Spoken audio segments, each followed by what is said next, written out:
very good afternoon and welcome to the Citizens Chat Show here on Civic Space TV. My name is Judith Atim. I'm your host. Well, a lot has happened since the July 23rd peaceful protest by young Ugandans who are agitating for an accountable leadership and a corruption-free Uganda. Many were arrested and remanded to prison, and on Tuesday this week, they were released on bail. And in light of these recent developments, today we want to reflect on the role of the judiciary as a bedrock of justice in Uganda. We shall be having more detailed discussions about that. But also in neighboring Kenya, President William Ruto is pushing for a broad-based government, but the opposition is divided. One of Kenya's notable opposition figures, Martha Karua, has maintained her stance that she cannot support such a move. What's the way ahead for Kenya? We shall be looking at these issues and much more in the show. Let me welcome my panelists. From my immediate left, Dr. Robert Ojambo, head of the Faculty of History and Political Science at Kyambogo University. Robert, you're welcome to the show. Thank you. Also with me, I have Dr. Sarah Bireete, the Executive Director of the Center for Constitutional Governance. Sarah, good to have you. Thank you, and glad to be back. Last but not least, Joseph Othieno, UPC Ideologue. Joseph, good afternoon. Welcome to the show. Good afternoon. It's always a pleasure to be here. Sarah is fantastically dressed, and I know somebody must be very, very sad that they're not here. That's Comrade Witch, because we'll be boasting Nyanji and Mtara School. But today, we are all red. Comrade Witch normally would be seated here, but we will miss him. But I know that he's stuck somewhere, but he's a friend. Most definitely, our Witch Paula, retired major, won't be joining us. He sends his apologies, but we hope to have him some other time. So, gentlemen and lady, let's take a look back at the last 1 week or so after the arrests of the young protesters, young peaceful protesters. How do you think the judiciary handled these arrests and the judgment and all the judicial processes that followed? Let me start with you. Yeah, thank you so much, Sarah. You see, in a democratic government, we are supposed to have, not Sarah is here, this one. We are not, it's supposed to have arms of government. And we are told by the Constitution that these arms of government are independent, but working together. When we received NRM in 1986, of course at that time things were a little bit difficult. The courts had almost collapsed. So NRM introduced a number of things. The NRC, which was acting as a parliament. Then there were these committees in the army and what have you. So things were done kangaroo way up to when we got a constitution in 1996. Because those days somebody would be arrested, he has done something, there is an army committee, sits and is sentenced, and that person is taken either to prison or killed, or anything is done there. But after 1995 constitution, there was some semblance of order that was put in, and that went on until 2000, early 2000s. In the early 2000s, the courts were invited into politics somehow. And especially the opposition then, led by Dr. Kawanga Semogerere, made the courts very busy. And he was petitioning this, suing this, and asking this, especially the Constitutional Court was very, very busy. I think the most annoying was the referendum of 2000. After the referendum, despite the fact that Semogerere had pushed a very protracted fight against Article 269 and many articles that were stopping the operations of political party, he shocked the courts again. When the referendum was held in 2000, he went to court. And the court was very bold. It nullified some some articles of that referendum act. To be specific, the ones I still remember are Article 18 and Article 19. The government was very angry. At that time, in fact, Museveni is quoted to have said that he was going to sort out the judiciary. Yes, he said they should decide the things of chicken thieves. Yes, that their work is to look at chicken thieves. The power of deciding on how people should be governed was left to the people. So that was it went on up to 204. 204, they went to the Supreme Court, and because of the threats that had been there, the Supreme Court maintained the ruling, but modified it, said the referendum itself was legal, and their argument or their reasoning was that it was going to create a lot of problems if they had nullified the referendum. And I saw at that time Benjamin Odoki, who was the head of the judiciary then, had started having colds. And these colds went on and on and on and on. In 2005, coming to 2006, the court was again put to a very big test when Kizza Besigye stood for the second time. At that time, he had a lot of cases. After the election of 2001, the man was within court and a rally, And that continued. Then we got, they associated him with the terrorism. And then the issue of the black mambas came and they entered the courts. And by that time, people had seen that the courts had really been put down. So, to now answer your question, these issues come when the court has been looked at in three forms. Number one, majority of the commentators and scholars have argued that the courts have been merged with the legislature to an extent that now they take orders. It's alleged. It's not true. They do what the government would want to be done. And you remember the term cadre judges. They had to change a lot of judges, and they wanted judges who can deal with NRM. So those people, after that time, as I've been saying, from the early 2000s, the courts were really in favor of the opposition. The opposition would go there, win cases. In fact, Semogerere won a lot of cases. Mwanga Chivumbi, so many others, so many people petitioned and they would win, especially at the Constitutional Court. These days, some people really want to run away from a court because they feel that courts are not temples of justice anymore. Like you have talked about these demonstrators. Some of them reached court and you would think that it had been arranged. It had been arranged for them. The magistrate or whoever is reading the decision, you would think that has been written to him. The people say, oh, we can ask for bail. They say, no, here, no way. You can't ask for bail.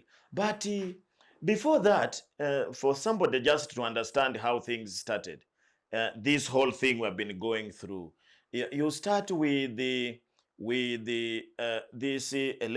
election petition issues. There was a very interesting one which I just want to share with the viewers. There was this petition involving this one of Nansana municipality, where there was Wakaima. That is the name that is very common. I even don't know that man's real name. Me, I know Wakaima. And involving this son of the one now at the Electoral Commission. And that before that they were before Justice Kavuma. And Justice Kavuma nullifies the election. But what he surprised the people, he did not order for a re-election or for election to be repeated. He did not give the win to number 2. He gave the win to number 3. And that man went and served the whole term when he was number 3. And some of us who are not very legal, we asked, how can this be? And the explanation we were given was very vague, that it is the other one, the number 3, who went to court. But he was not the second runners up. As I talk, there are so many petitions that term ended when they had not been concluded. In fact, they were mixed with others. So when we come to these protesters, I didn't know that there were a lot of problems. So in these protests, it depended on which court you were taken. These are the same courts at the same level, in the same judicial system, but it somehow depended on which court you were taken. And sometimes these people who arrest protesters, they take you where they want. For example, they can arrest us, 4 of us. They take one at Kira Road, and that will determine where you will be laid to court. They take another one to CPS. They take another one to Ginger Road. So when you are in Ginger Road, there are chances that you will go to Nakawa. When you are in town there, sometimes they can take you to KCC or of any choice. And sometimes you want to imagine that there are some courts where if you are taken and you are in court into these opposition things, they are going to remand you at Chitalia or at Luzira. So there were so many people who were remanded, very, very many. And a few of them, I was shocked that some people are being given bail even on the same day. And maybe Sarah here will explain to us, because they normally take you to a lower court where they mention the matter and they say this matter here is handled by only high court. But some people got bail there and then. There are people who are taken to Chitalia. But remember, there are people in Chitalia who are in Communicado since 2021. They have been there. Their matters have not been heard. So sometimes these courts are used to threaten demonstrators, because when they take you there and you have heard, some were not even taken to court. They were detained in these detention centers, and they have been complaining about police. So it is not clear. In Uganda, it is not clear how the judicial system works. In fact, a common person may not understand, and they even don't want to go there. Thank you very much, Robert. Sarah, as a legal expert, I know this is at the heart of the work that you do as an individual, and especially at CCG. How do you think the judiciary handled this issue from the time these peaceful protesters were arrested up to, well, their release? I'm not sure if everyone has actually been released, but we do know some are still there. How do you think the process was handled, and how fair is it? Yeah, thank you very much, Judith. Just for purposes of preamble, the judicial power is derived from the people, Article 126, and it must be exercised in the interest of the people and to meet their wishes and demands. So further to that, the courts are supposed to be fair and impartial. And we usually say that the law is blind because the law shouldn't be partisan, shouldn't be sectarian, or any other. There should be equality before the law and uniformity of application of the law and the principles therein. So when you look at the judicial, and I know Doctor has shared some of the instances that was a process of systematic weaponization of courts. But I will highlight 2 cases, 2 instances. One is an instance where Justice Kavuma was, I think he perfected the work of a cadre judge. At one time, he convened the court at 8 p.m. to ban the assemblies of FOC? Yes. Yeah, FOC. Yes. Action for Change. Yes, led by then Honorable Mpuga. Yeah. 8 p.m. Yet courts are supposed to work from 6 to 6. All judicial work is supposed to be done 6 to 6. 6 a.m. to 6 p.m., including court service and other work. If you receive a service beyond 6, unless there is a special order, maybe we are inaccessible in the legal hours, then it becomes null and void. So he convened the work at 8 p.m. to ban the demonstrations of Forgotten My Country for GC.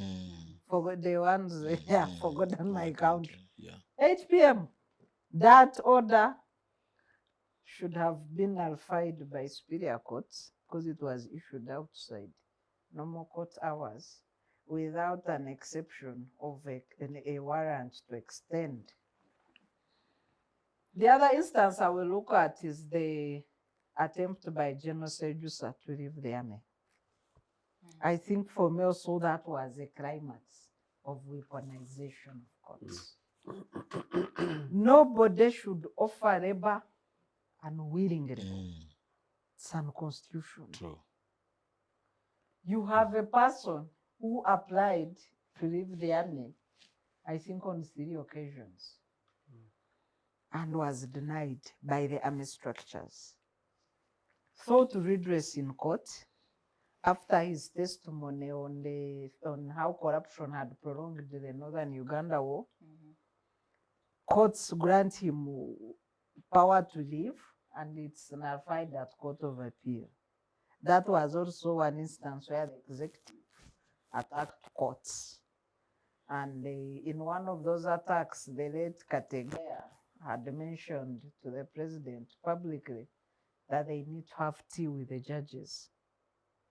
Whatever that tea meant, and the late Kategaya is not here anymore to tell us what that meant. But the common understanding or interpretation would be dialogue with the courts, so that they speak the same language. If you have a political contestation or disagreement, then you are blacklisted by all the other arms of government. General Sejusa did attempt another time to leave court after speaking about Project Muhozi. The courts granted him an exit, but the army never released him until about 2 years ago. He went into exile.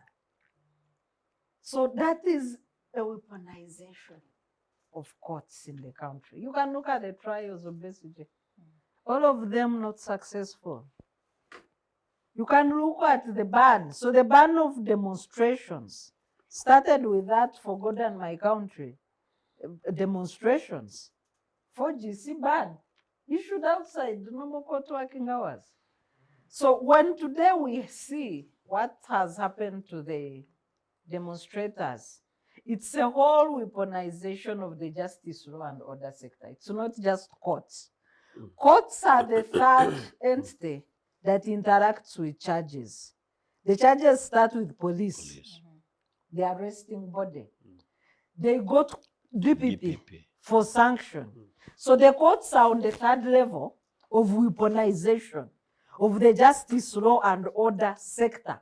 All of it now completely turned against the dissent, turned against the right to oppose opposition activists, but also civil activists. Political civil activists completely politicized. And we are now in a build-up to the 2026 elections, sadly.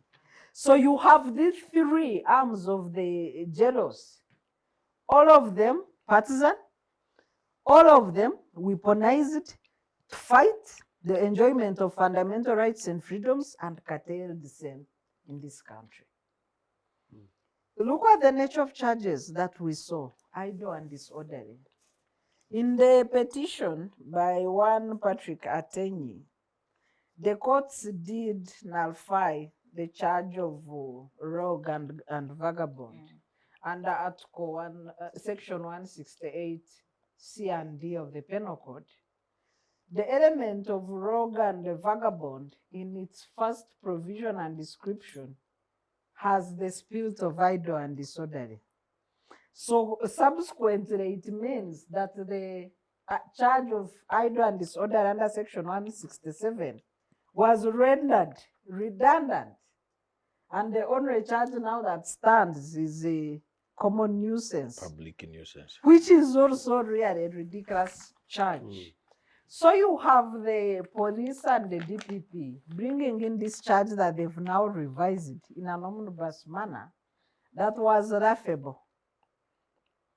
And after realizing how ridiculous it is, now the DPP ordered the recall of files, and you have the charge of If you don't common. mind, as a matter of interest, would the DPP have known that these were the charges as presented being? Yes, the reason police, the reason police doesn't charge, because police are not prosecutors in this country. True.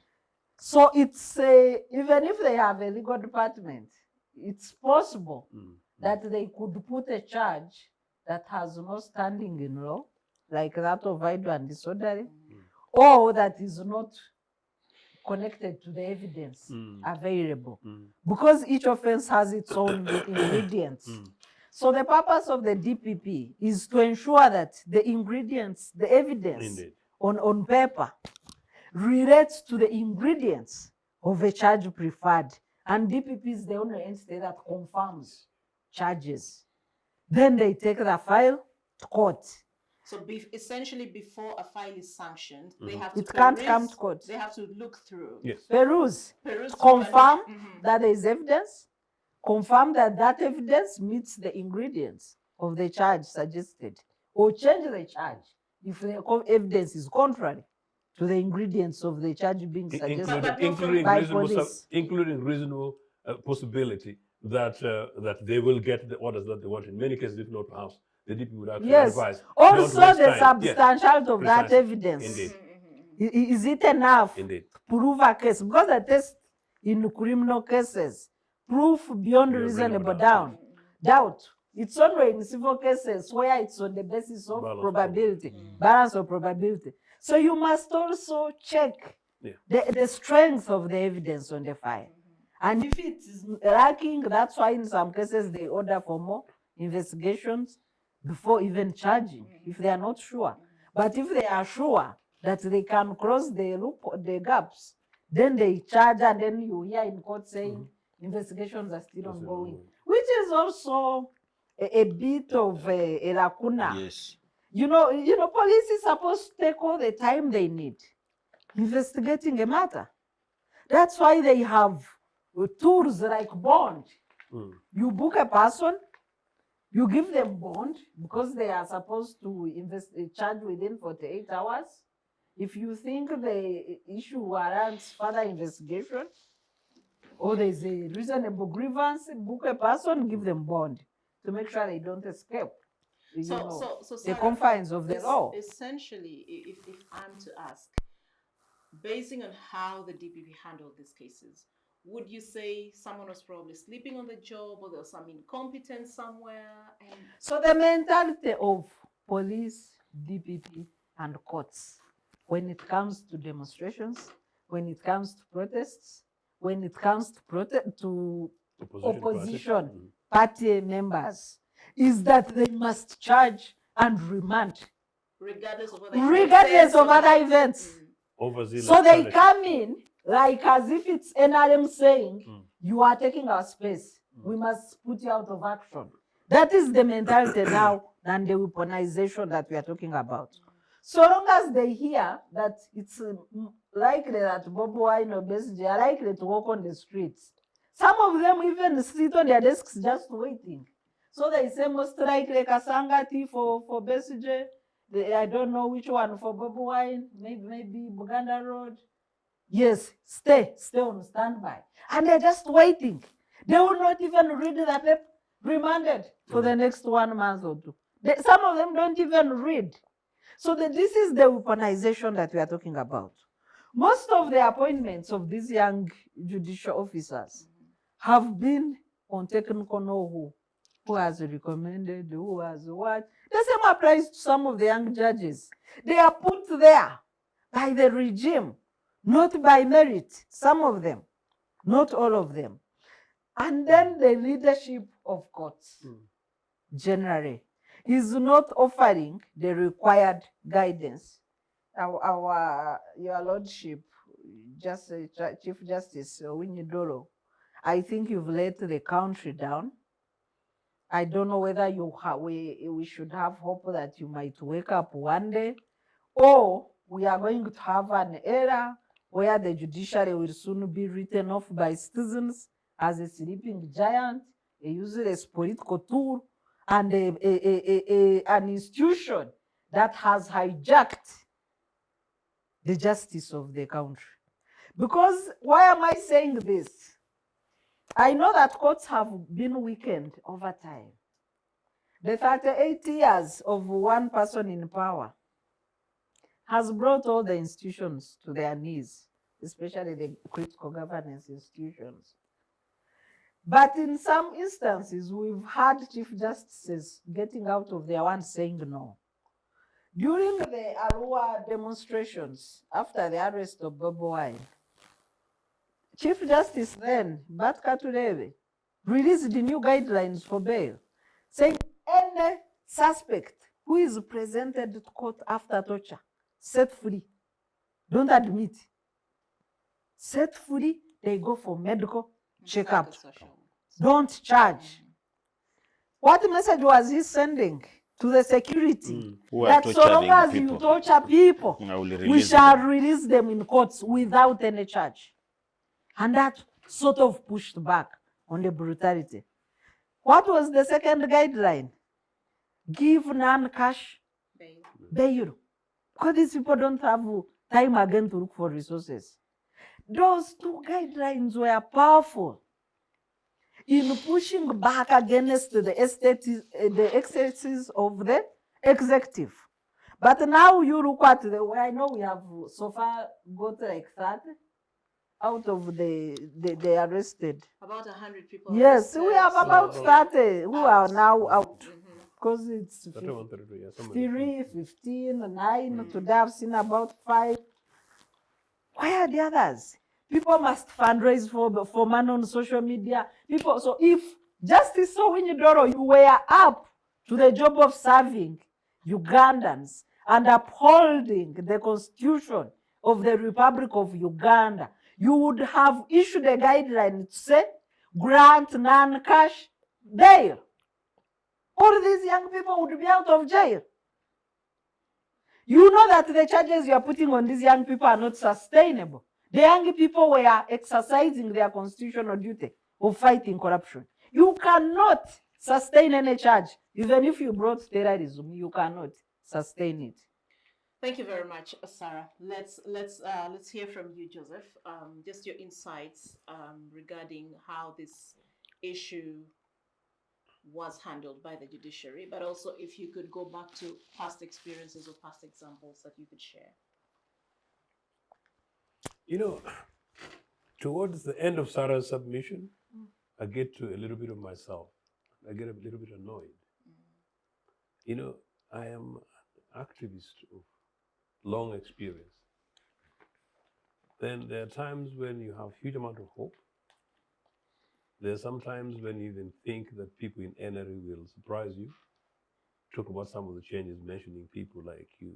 Sarah's talk about Chief Justice and others, people whom you think that maybe they're conscious, maybe their lived experiences, maybe their own circumstantial environment.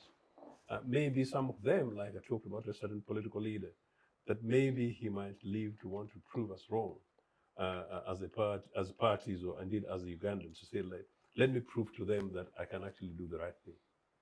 And I don't see it happen. And why should these young Ugandans be in jail? Why did young people get persuaded by Museveni dubiously to go to the bush? Why did young people give birth to young people in concentration camps in northern Uganda? Young people in this country. So what really was it?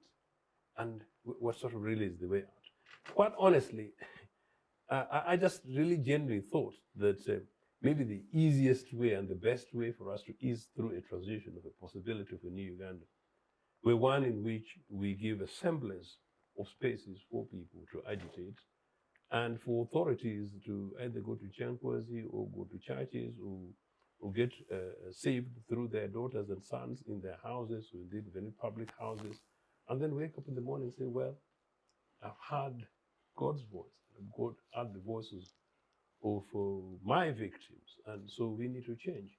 And they could easily reform, in a manner in which it does not necessarily perhaps even need any radical revolutionary changes. But it's genuinely sad, because actually you can't believe why in this day and age, in this country, you would have people walking through the streets, they get arrested, get detained, and suffer weeks in these dungeons. I've been into these NRA dungeons. They're not good places, and it's actually particularly terrible if you're innocent. But like one major broadcaster, one of your colleagues, in a very fantastic way said in the last few days, that you're busy blocking the roads, you're busy, doing one-way things, and you're busy toting young little kids into, into dungeons, when you're protecting thieves, and these young people basically out here merely to agitate. These young people have not done anything wrong. They've simply said, no, enough is enough for looting of our future. Enough is enough for breaking over our future. What an element of that for our future. But look, historically, I'll make it quick because so much I'm moving in a little bit. Museveni, lest you forget, went to the bush allegedly claiming rigging of elections. Number two, Museveni said he did not go to the High Court in Mbarara because he didn't trust the court. Sorry, you get me? So he went to Luwero bushes. I am now asking, what message is Mr. Museveni sending to the young people today? There's some silly thing in this country, and say blackmail, that there are no more bushes. By Mr. Museveni, that's actually a lie. It's not true. Mr. Museveni fought in Luwero bushes, but also threw bombs in the streets of Kampala. Mr. Museveni, So now, in some of these Middle East places, they don't necessarily have bushes. So that's sort of the context. And then somehow, Mr. Museveni thinks that they now have total monopoly of power, military, financial, and economic, and no, it's not guaranteed. It's not guaranteed. So these guys went to the bush, saying they did not trust the judiciary. Fast forward, Mr. Museveni also said he did not trust the then legal system. But I will say this very quickly, that as of 1979-80, most of the judiciary had been predominantly filled by perhaps possibly DP-leaning people, because that's about 9 years of Idi Amin, And of course, the government that had just won the elections, it was UPC. Fast forward, between 1981 and 1985, the Chief Justice of this country was George Masika. You're a journalist. Go and press through your files. Any tiny little scintilla of a scandal George Masika did not deal with, or any scandal that you say was in the national judiciary during that Obote II government. Absolutely zero, that these bandits were throwing stones in the bushes. Fast forward, to link to what Robert was saying. When this bunch came to ban political parties, the Article 269 thing, fair enough, Semugero and DP actually worked with us. We were the experts, and so I know it very well, As early as 1989, UPC actually sued the government when the NRC guys set up on the banned political parties. In 1993, this is NRA's track record. And sorry, the law. In 1993, the courts ruled that the ban on political parties was, unlawful, but because it was temporary, as provided for in the then interim provision of the Constitution, it was okay. So when the Constitution, NRA Constitution came in 1995, and they codified that process, we again went back to court. But now by 1995, Semugero, remember, now left government and was part of us. And the CDP joined us and worked together towards that, leading us to 2004, for lawyers and young people who follow the story, the 2004 November 17th ruling by the Constitutional Court that the ban was both illegal and unlawful, and so therefore should be repealed. Now that links actually to the argument about the referendum, that look, this has been declared in the Highland Point. Basically, simply go ahead and repeal. Now, the push for the referendum, we suggest, I can see the technical arguments for it and possibly the legal arguments for it, but by and large, people simply say that, well, it was more about trying to make money for NRA guys, the corruption thing, part of which we're trying to discuss. And indeed, people made huge amount of money over that referendum thing because it was actually some kind of mini formality, as it were. But fast forward to where we are today, I just do not understand how those of us who fought for many of these other things, including my part, and I didn't want to bring it this early, Judith. These courts, in 2016, there was a ruling in UPC for which there was a matter in the Court of Appeal about the UPC leadership. It took 4 years. And this is a matter for political party leadership. It took 4 years until 2020 July. In fact, it took my column in the Monitor to wake up the Court of Appeal guys, and they made a ruling, asked for fresh elections. I have a matter which is now 3.5 years. One of it is actually asking merely an injunction, a permanent injunction against Othieno, and it's 3 years. You look at this and wonder, are we in really, is there any semblance of a judicial system that works in this country? I don't want to go to the details for the moment, then I wait for that. Okay. It is sad. I think there is impunity, and this impunity can only be done, I think, by the energy of younger Ugandans, and maybe that's one of the reasons why Museveni is scared. Interesting. And for most Ugandans, I think when you actually interact with people, the question is not whether or not the judiciary is actually fair or independent, but now the question is, which agency are citizens left with to actually seek redress when they clearly don't have the people who are supposed to give them that redress don't seem to be doing the right thing. So what avenues are citizens now left with? Yeah, it's a catch-22, and that is what worries most of us. That those days, if you got issues, I can just give you, when we had just left the university, they had at least allowed us to go and make our anger be known on talk shows.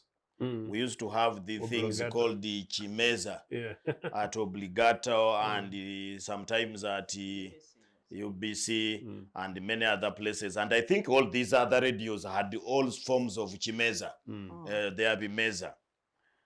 And I think that was not only a place where people went to air out their anger, but it was a training ground. Many of the politicians who are now in parliament and in leadership positions were even spokespersons of many things. Even the current spokesperson of police was a Chimeza person, that Rusoke man.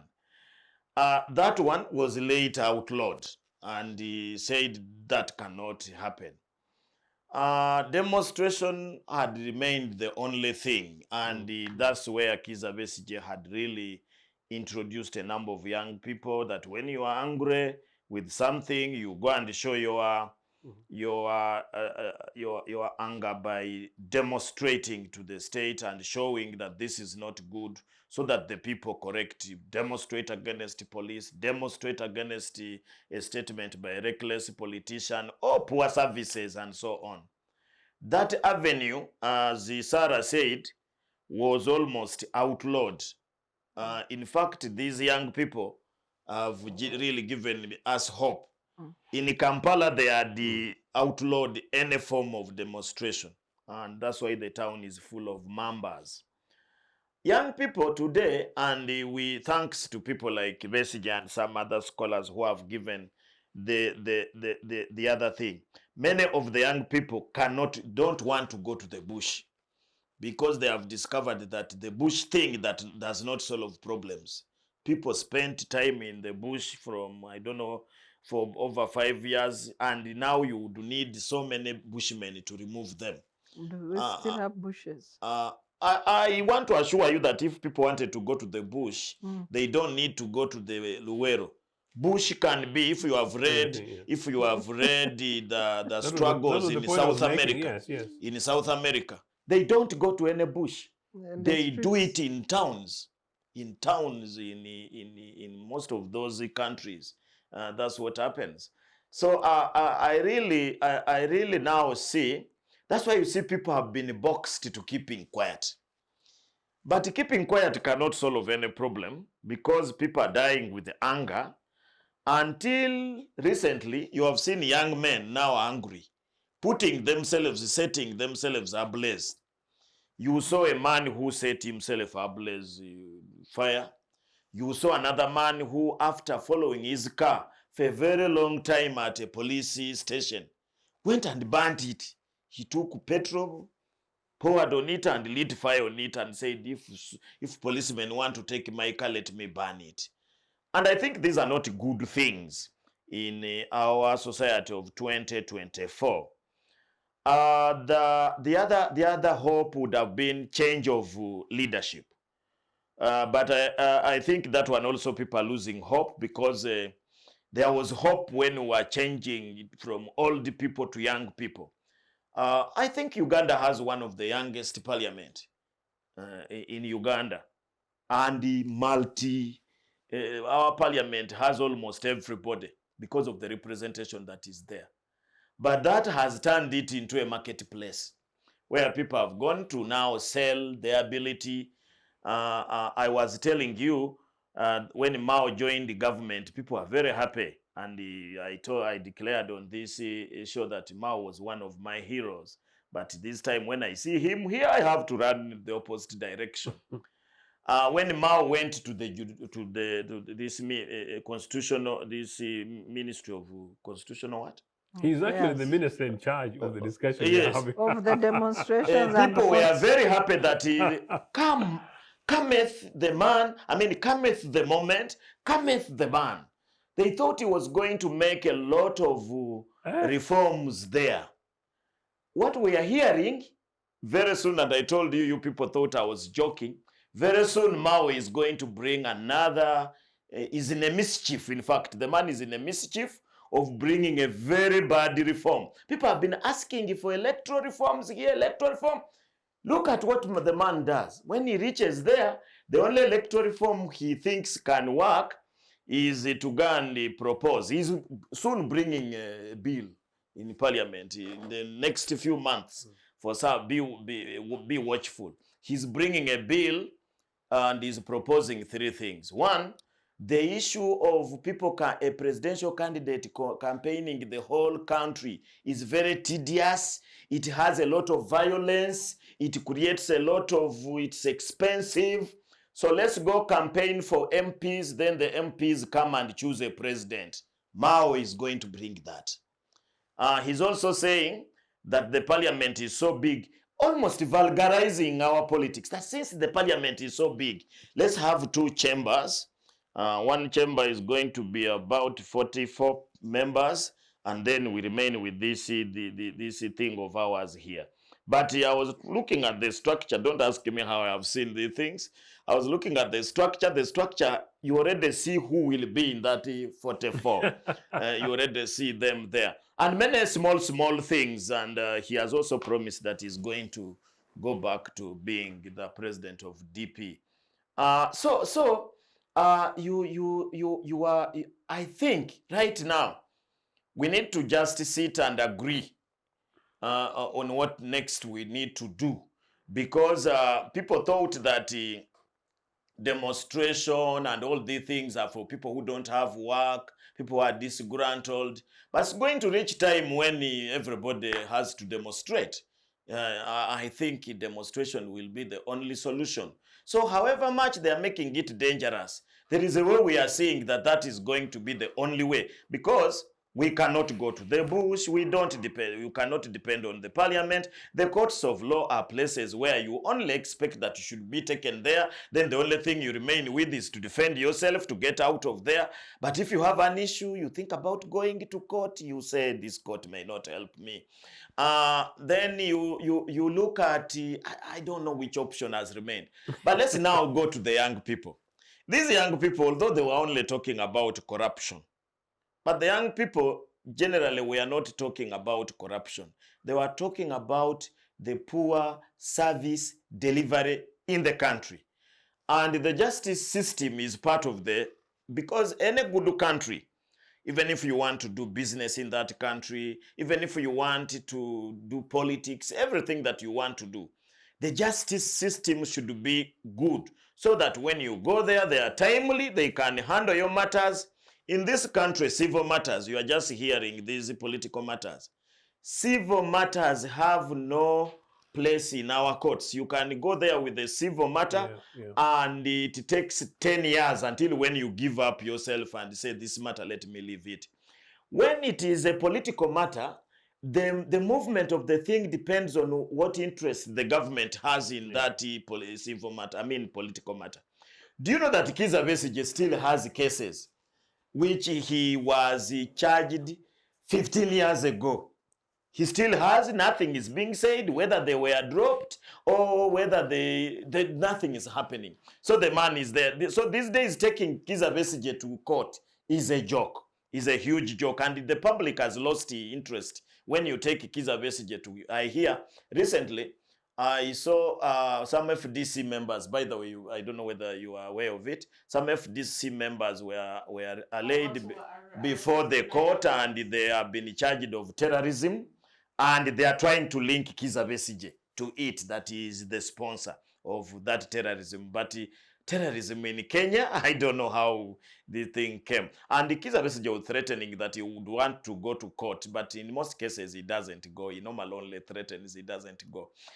So I really think that everybody needs to be worried. And you have seen everybody is now demonstrating.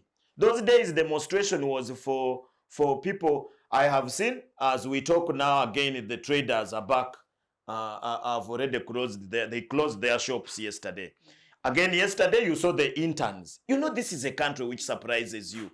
This is a country where we deceive our children that the only way to get jobs is to go and study sciences.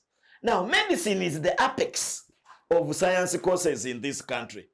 Do you know in this country we have over 3,000 young men and women who have finished 5 years at the medical school, the various medical schools in Uganda, and they cannot access internship. The other day, I saw they were trying to demonstrate to show how bad it was because many of them have sat home for a whole year. The goons in police, the way they were handling these young men is as if they were handling rebels. A man is just with a placard, he's beaten, he sits down, he's kicked and carried and thrown into a truck. Please respect our children, respect our people. If you cannot respect these young men who are just saying, take us for internship, they are not abusing anyone. They are not saying so and so leave your office. They are saying, please, Twine, put us on the list so that we can go in and do internship. They are there. So I really think that everybody must come out of their comfort zone. I saw one time, and this is my last comment, when the courts themselves had to strike. They had to strike because of a number of things. And only that I found out that they were not, when they increased their salary, and by the way, Sarah, there are two types, the court officers. The ones who are okay are the ones who are in judiciary. But there is the other arm where we have these court prosecutors, and that one is called what? DPP. The DPP's office and that team. They are not the judiciary. No, judiciary is courts of law. The other DPP is part of executive. No, when they are putting them in public service, there is where we have judges and from judges up to the magistrate. Then we have these guys who prosecute matters. State attorneys. State attorneys. By the way, those ones, they are only quiet because of professional ethics. But they are one of the suffering lot in this country. Their method, how they work, junior state attorney traveling in a bus to go and prosecute a matter in Gulu. He's moving with the people whom he is going to prosecute. And the men of the thing, their salaries are the lowest. If you checked, they are the lowest. It is only the judicial officers, these ones of the court, the judges and what have you, who are okay. So I think it's going to reach a time and all of us will demonstrate.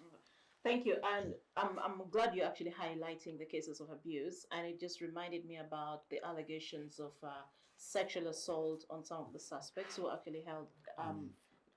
I don't want to use the word suspects. The peaceful protesters who were actually detained, and we see the police coming and say, "Oh, that's hearsay. We want the people or the person who claimed to have been assaulted to actually come out." And But I thought it is their work it's to like investigate. the son reporting, reporting the son to the father, more or less. And as you respond to the issue of losing, how people lose trust in the judiciary and which agency they are left with to seek redress, I think if you could also highlight that aspect of the assault. There are two controlling powers when it comes to access to justice. First, I want to underscore the challenge of many Ugandans who cannot afford lawyers to be able to have a fair day in court. So many. Hiring lawyers is a bit of a high end. And I think in Uganda it's luxurious, although it's a necessity in any government that is governed by rule of law. We have fewer organizations providing legal aid services led by Uganda Law Society, but also 2 or 3 NGOs with limited funding, unlike before, because our funding generally has gone down. So that has created a big dilemma of vacuum on the right of access to justice, which is a fundamental right for any accused person or a person with a grievance in courts. People on capital offenses can benefit from state-paid lawyers, but they don't get good representation like people who hire private representation. And why am I saying this? So I want to lay bare the burden of access to justice in this country. So the 2 monsters then, other than poverty, there are 3 monsters of a right of access to justice. Number 1 is poverty. Number 2 is state control and weaponization of justice on the side of the people fighting for rights and freedoms, but also the political and civil rights.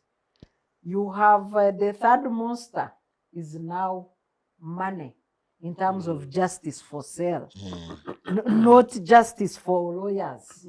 Just bribery. I think judiciary always features as number 2 or 3 in our corruption ranking in terms of institutions. So when you take papers to court, to have a stamp, a clerk of court stamp, you need to shake their hands or oil their hands to get a stamp for filing. Otherwise, you might stand there for 2-3 hours and nobody wants to attend to you. To get a date fixed for your matter, be it bail, be it hearing. Some of the judges will say, meet me at my farm. It means you must come with an envelope. Meet me where they use their bodyguards' phones to call and ask for bribes, even receive mobile money. So the extent of that corruption that has nothing to do with the politics is the 2nd monster. Now the Sarah, 3rd to monster. augment your argument, at the magistrate court, I was recently in a magistrate court in Nachifuma. Oh my God. Nightmare. If you don't know anybody and you can't talk to anybody, you cannot even access the courtroom. I can imagine. So the 3rd monster is now the politics, state control. So then what happens to an ordinary person? You must have money to afford lawyers and the rest. Then you must have money to bribe, have your matter scheduled, have your bail application had, have your whatever fixed, have you, even extracting a court order, you must bribe your way in the court system. This one is ranch, this one is fuero, this one is weekend at the farm. It's a mess. So when you add the politics, and this is part of the corruption that young people are fighting, when you add the politics now, it becomes a total breakdown of rule of law in the country. Total breakdown. Democracy thrives on four pillars. The number one pillar is rule of law. Number two is active citizenry. Number three is functional institutions. Number four is recognition and respect for the laws, what I would call fidelity with the laws. So in our case, you don't have active citizenry, you don't have rule of law, you don't have courageous judges. Now we are remaining with about 2 or 3, and we can name them, that can stand and defend the rule of law and administer justice as enshrined in the Constitution. Then you don't have, the corruption has swallowed up courts. So the young people now demonstrating against corruption, they are facing the two most corrupt institutions, police and judiciary. But these are also the same institutions under heavy state capture. So they are not now just, they are facing the monster itself with its bare teeth. I don't even know how the hearing will be. If these cases proceed to that level. I think we need a constitutional petition to terminate all these cases. Otherwise, it will be a nightmare. A monster of police, either corrupt or under state control, and a monster of judiciary, either corrupt or under state control, and the youth fighting corruption. It is a total nightmare. You were asking about torture. They are increasing the torture claims in Uganda.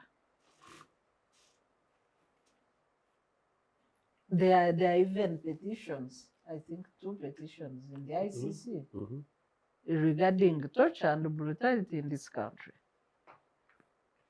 So when you hear people saying they were sodomized in police custody, I think I've seen 2 testimonies on YouTube of people who say they were sodomized. But these are allegations that have been on all along, especially for the opposition supporters, where the intention of the officers is to dehumanize, degrade. But do you also think that dehumanization and degradation is also a weaponization? Of course. Yes. Sex Yes. abuse is being used as a weapon to subdue. Yes. Of course. Definitely. Of course. Especially the sex that is not for your orientation, which are the testimonies. Yeah. Rape and in the opposite direction of your sexual orientation. It is I don't know even how to call it. It's beyond dehumanization. It's beyond humiliation. It's beyond degradation. It's the worst form of torture. It's rape, not normal rape, but abnormal rape. You can imagine. That's what they did in northern Uganda. Well, there's nothing like normal rape, I should say. No, what I'm saying. But it's rape. You see, like when I know we have those offenses of unnatural sex. Yes. Unnatural sex in our penal code. So it is rape in unnatural sex, which is unnatural to you. You can say a woman was raped using the sexual organs, but here people are raped not through their sexual organs, but the opposite of it. I know that. And actually, if you don't mind, maybe to contextualize this, it's basically an emphasis of the points that Sarah is actually raising, that when we talk about rape generally, it could be argued that generally, perhaps, the rapist's motive is possibly sexual gratification, and you confine yourself to this. But here, the object is to humiliate, is a humiliation, denigrating, dignify. dignified, and more, and is treble criminal. in my opinion. I hope that the testimonies we are saying, that there are names of victims attached, the perpetrators attached to this. It would be good to bring them, you know, to take them on in the courts of law. The perpetrators of this inhuman degradation of people in the custody. But also generally, if you are in police custody and you are dehumanized in this matter, if the perpetrators hid their faces, then you sue the officers on duty in their line, starting with the IGP, division commander, OC station, DPC if the one exists, and then usually the officers on duty, the rota should be known.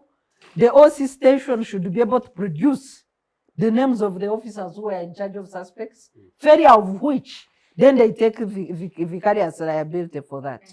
So the people, my call is to the suspects, sue. If they don't know the names of perpetrators, they sue the whole hierarchy of their bosses up to the IGP. And it's up to them to either disclose the culprit or suffer the damages for that violation. Thank And you. Judith, if you don't mind, I'd suggest actually this is something that we should maintain and continue with interest. Yeah. Well, we're actually coming to you. I also need your insights regarding the agency of last resort that citizens are left with to seek redress, when clearly the temple of justice is becoming a temple of injustice.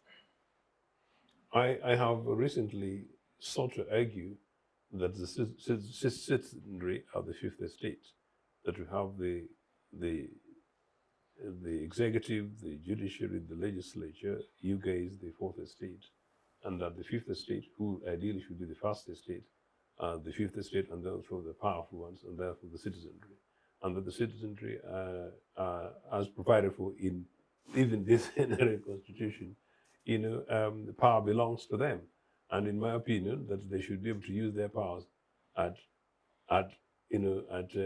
all costs. You have 2 minutes. I'll use less than one. Okay. Use their powers as owners of the state to review whatever is happening at the moment, since they can't depend on the first estate, they can't depend on the second estate, they can't depend on the third estate, the fourth estate. You guys have got major limitations, so they should actually claim powers on themselves, and so therefore we should support the process of ongoing demand by predominantly young people. In fact, the demand is for all of us, because I'm part of this protest. You know, ongoing demand for young people, led by young people, you know, to put a stop to the abuse and exploitation of our national resources, and the abuse and exploitation of our state organs and state institutions. And that we should also, political leaders like myself, and indeed civil society leaders like Sarah, and indeed, you know, leaders in academia like Robert, you know, that we should actually, as Ugandans, wake up and begin to have a major conversation around how we can find an alternative to these estates, to ensure that we push, you know, the other elements, particularly the top three that we're talking about, led by the executive, and in this case, the failures of the judiciary, that we claim back an ownership of our republic. I think an organized citizenship, you know, will and can manage. Sarah knows my slogan in the last 20 years is, this country is possible. All we need to do is to believe in better. If we reject the mess that is actually going on, there's no reason why we don't work together. I think that's one of the things that is taunting us as Ugandans, particularly those of us from politics, is that very rarely do we want to have a conversation as Ugandans across our political divides, across our self-interest, across our political parties and organizations, and very rarely do we want to look beyond the next elections, looking to the future that young people are talking about. That requires leadership, that requires energy, that requires this kind of conversation. I think that when this country becomes angry, when every citizen of this country becomes angry, that even me this morning where I was at a funeral, you hear people talking about people dying at their homes because there was a delay, you know, in availability of transport to take their loved ones for medical care just a few kilometers away. Those, if Ugandans woke up to realize that actually that failure is the failure of the state, and that they do have the power for that, there's no reason why we don't push this to reach a situation in which, no, we put a stop to this, and the stop to this will only mean an opportunity to grant Mr. Museveni to go and rest, so that new, fresh thinking, re-emerges to direct this country tomorrow. Thank you very much, Joseph. On that note, let's take a break, and we'll be back shortly with more of our analysis of the judiciary as a bedrock of justice in Uganda. Digital rights are those human rights and legal rights that allow individuals to access, use, create, and publish digital media or to access and use computers, other electronic devices, and telecommunication networks.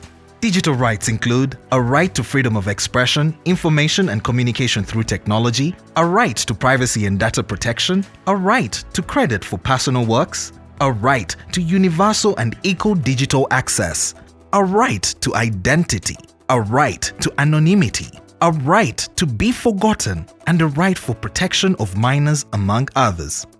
The state's digital rights are frequently violated through various unfair actions, for example, blockage of websites and social networks, theft of credentials, unauthorized use of people's data for personal gain, privacy intrusion, online censorship, arrests and intimidation of online users, internet blockages, and the proliferation of laws and regulations that undermine the potential of technology to drive social, economic, and political development worldwide. It is hence every citizen's responsibility to respect rights of other digital users and to speak out or report to the responsible parties when one's rights are violated.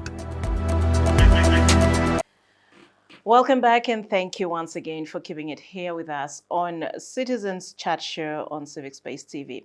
Well, we're continuing with our analysis of the judiciary as a bedrock of justice in Uganda. In this segment, we shall also talk briefly about the ongoing strike by traders before we cross over to Kenya to actually analyze the events there. Well, before we went into the break, we were looking at the Agency for Redress for Ugandans if they now don't feel like the judiciary is there for them, if they don't feel like they can actually get justice, justice cannot be served for them. But I also want us to talk about safe spaces for citizens where citizens can actually go to agitate or advocate for issues that are pressing to them.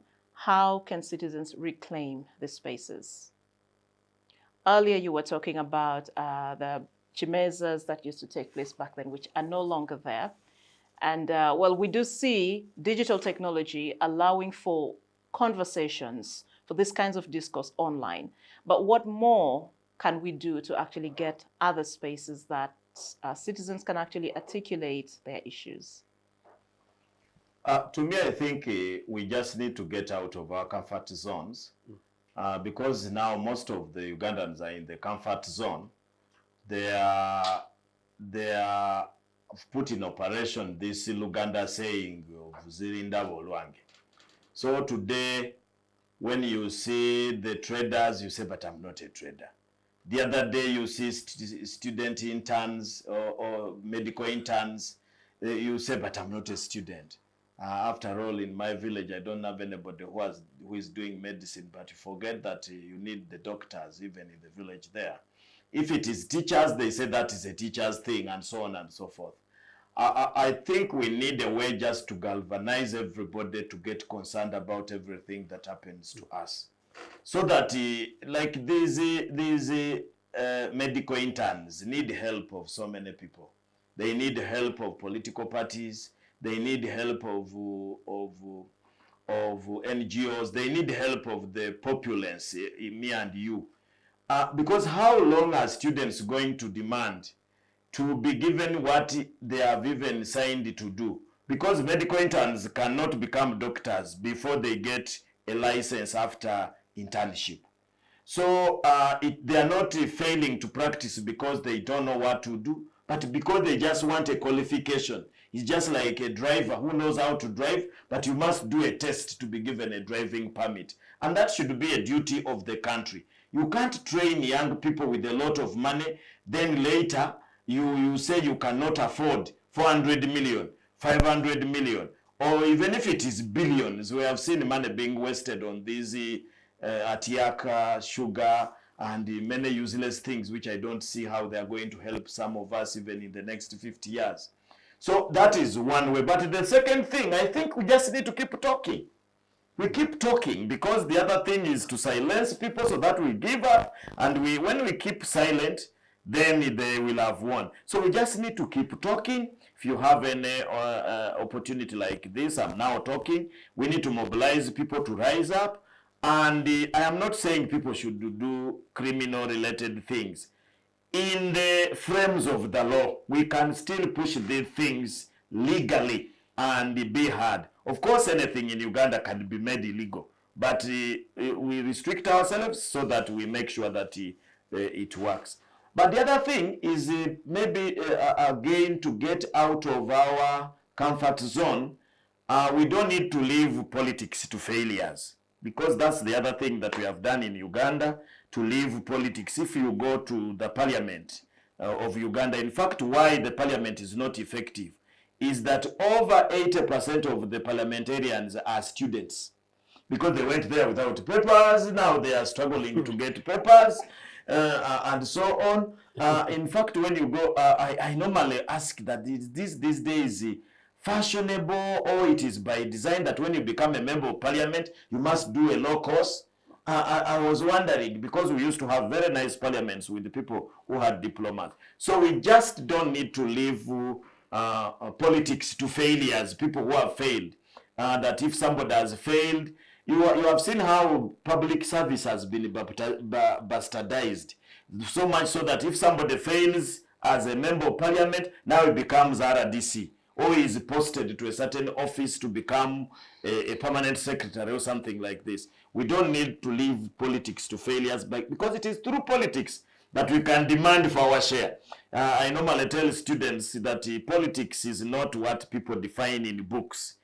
Politics is just ability to demand your share in the company called Uganda. So we don't need to do that. Then the other group of people that have been left behind is the rural population. How do we reach the rural population? I've just said here that at least the young people can get through this social media and what have you. But the rural population, very few are on social media. Majority of our parents have these katochi phones and they don't know what internet is. So I think we need to campaign for the barazas, but I don't know whether they will not be stopped, and support them so that even the rural people on the evening on Saturdays can have where they can share. By the way, the rural people are not stupid, but they just don't have where to interact and share ideas. So that people, people come from Kampala here to go and pick posts in the rural areas. You find the majority of the people who represent our rural constituencies are residents of Kampala here. So they go to Kampala, pick a post, and then they come here. And I think that's why we have a disconnect. I was telling you on this show that when you look at our budget and look at how much money has been sent to local government, where majority of our people are, to build the roads, to get water, to do everything that supports the life of people. It was, in last year's budget, it was only 270 something billion shillings. Not even 1 trillion. It's not even a trillion. And this is the money to serve. And they deceive us that, the people who are very corrupt are local government leaders. These are the public. How much money does a cow control? All these people. In fact, we are seeing now, like for me, who is in Kyambogo, most of these cows and the cows and the other people are taking up now jobs in the private companies, because a cow up to today is paid 2.3 million shillings, although they control some account. So I really think that these people need to demand more. We were deceived here with the decentralization, policy. But you can't only decentralize politics and not resources. Much of the resources remain at the center. In fact, more than 80% of the resources remain at the center. They don't go to the rural people, and I've just given you the how much money is given to local government. So all these things we need to put together so that everybody comes up. But by and large, zirinda bolwange must stop. Baganda normally says zirinda bolwange tawa musibe mmere. That waiting that we shall see my turn, you may not give a prisoner food. So we need every time each of us, each problem should concern us. If it is students, parents should be concerned. If it is traders, buyers should be concerned. Now I'm seeing traders are suffering. They have even been ignored now. They have been ignored. They were promised a meeting. The meeting is no longer there. Power brokers have already told them that they don't have a problem. They are suffering. But who suffers? We who buy from them. We should now know that when the traders are not fine, we cannot be fine. Like for us who are public servants, we entirely depend on those traders for our salaries and all these other things that happen, because they are the ones who motivate the payment of taxes. So it is my view that we need to work together, and each problem should be our problem. Thank you. Sarah, over to you in terms of citizens creating safe spaces where citizens can actually engage in discourse and exercise their civic rights. Well, anybody who underscores the power of the young people is in for a big shock. They just released the interim census results show that 76% of the voters in 2026 will be between 18 and 30. 76%. Even President Museveni in his high days, I think the first election he got 75? 76%. Yeah, that was in only one election. When he was still a darling of everyone, is when he got the percentage that can now cover the strength of young people. In the last elections, he was, he was about below 60. What I know that he was below 60, I've forgotten. 57%. Yes. So when you see that, we can ask that what are the areas of redress? Citizens just need to reclaim their power. If only citizens can reclaim their power through confidence and basic civic education, nobody will play on their heads. And like the old adage goes, nobody can climb your back unless it's bent. So all we need is to walk straight as a people, and nobody will climb on our back. That is the area of redress, which is enshrined in Article 1 of the Constitution of Uganda. When we got safe spaces, once we redeem our power as people, then all spaces will be safe. But as the journey to redeem our spaces is on, and I want to really salute the young people, and they need to keep going. Because success is a result of consistency. When you do one event and you take the back, you cannot be successful in that event. They need to keep engaging, be it on the civic spaces on the internet, the Twitter spaces, the TikTok.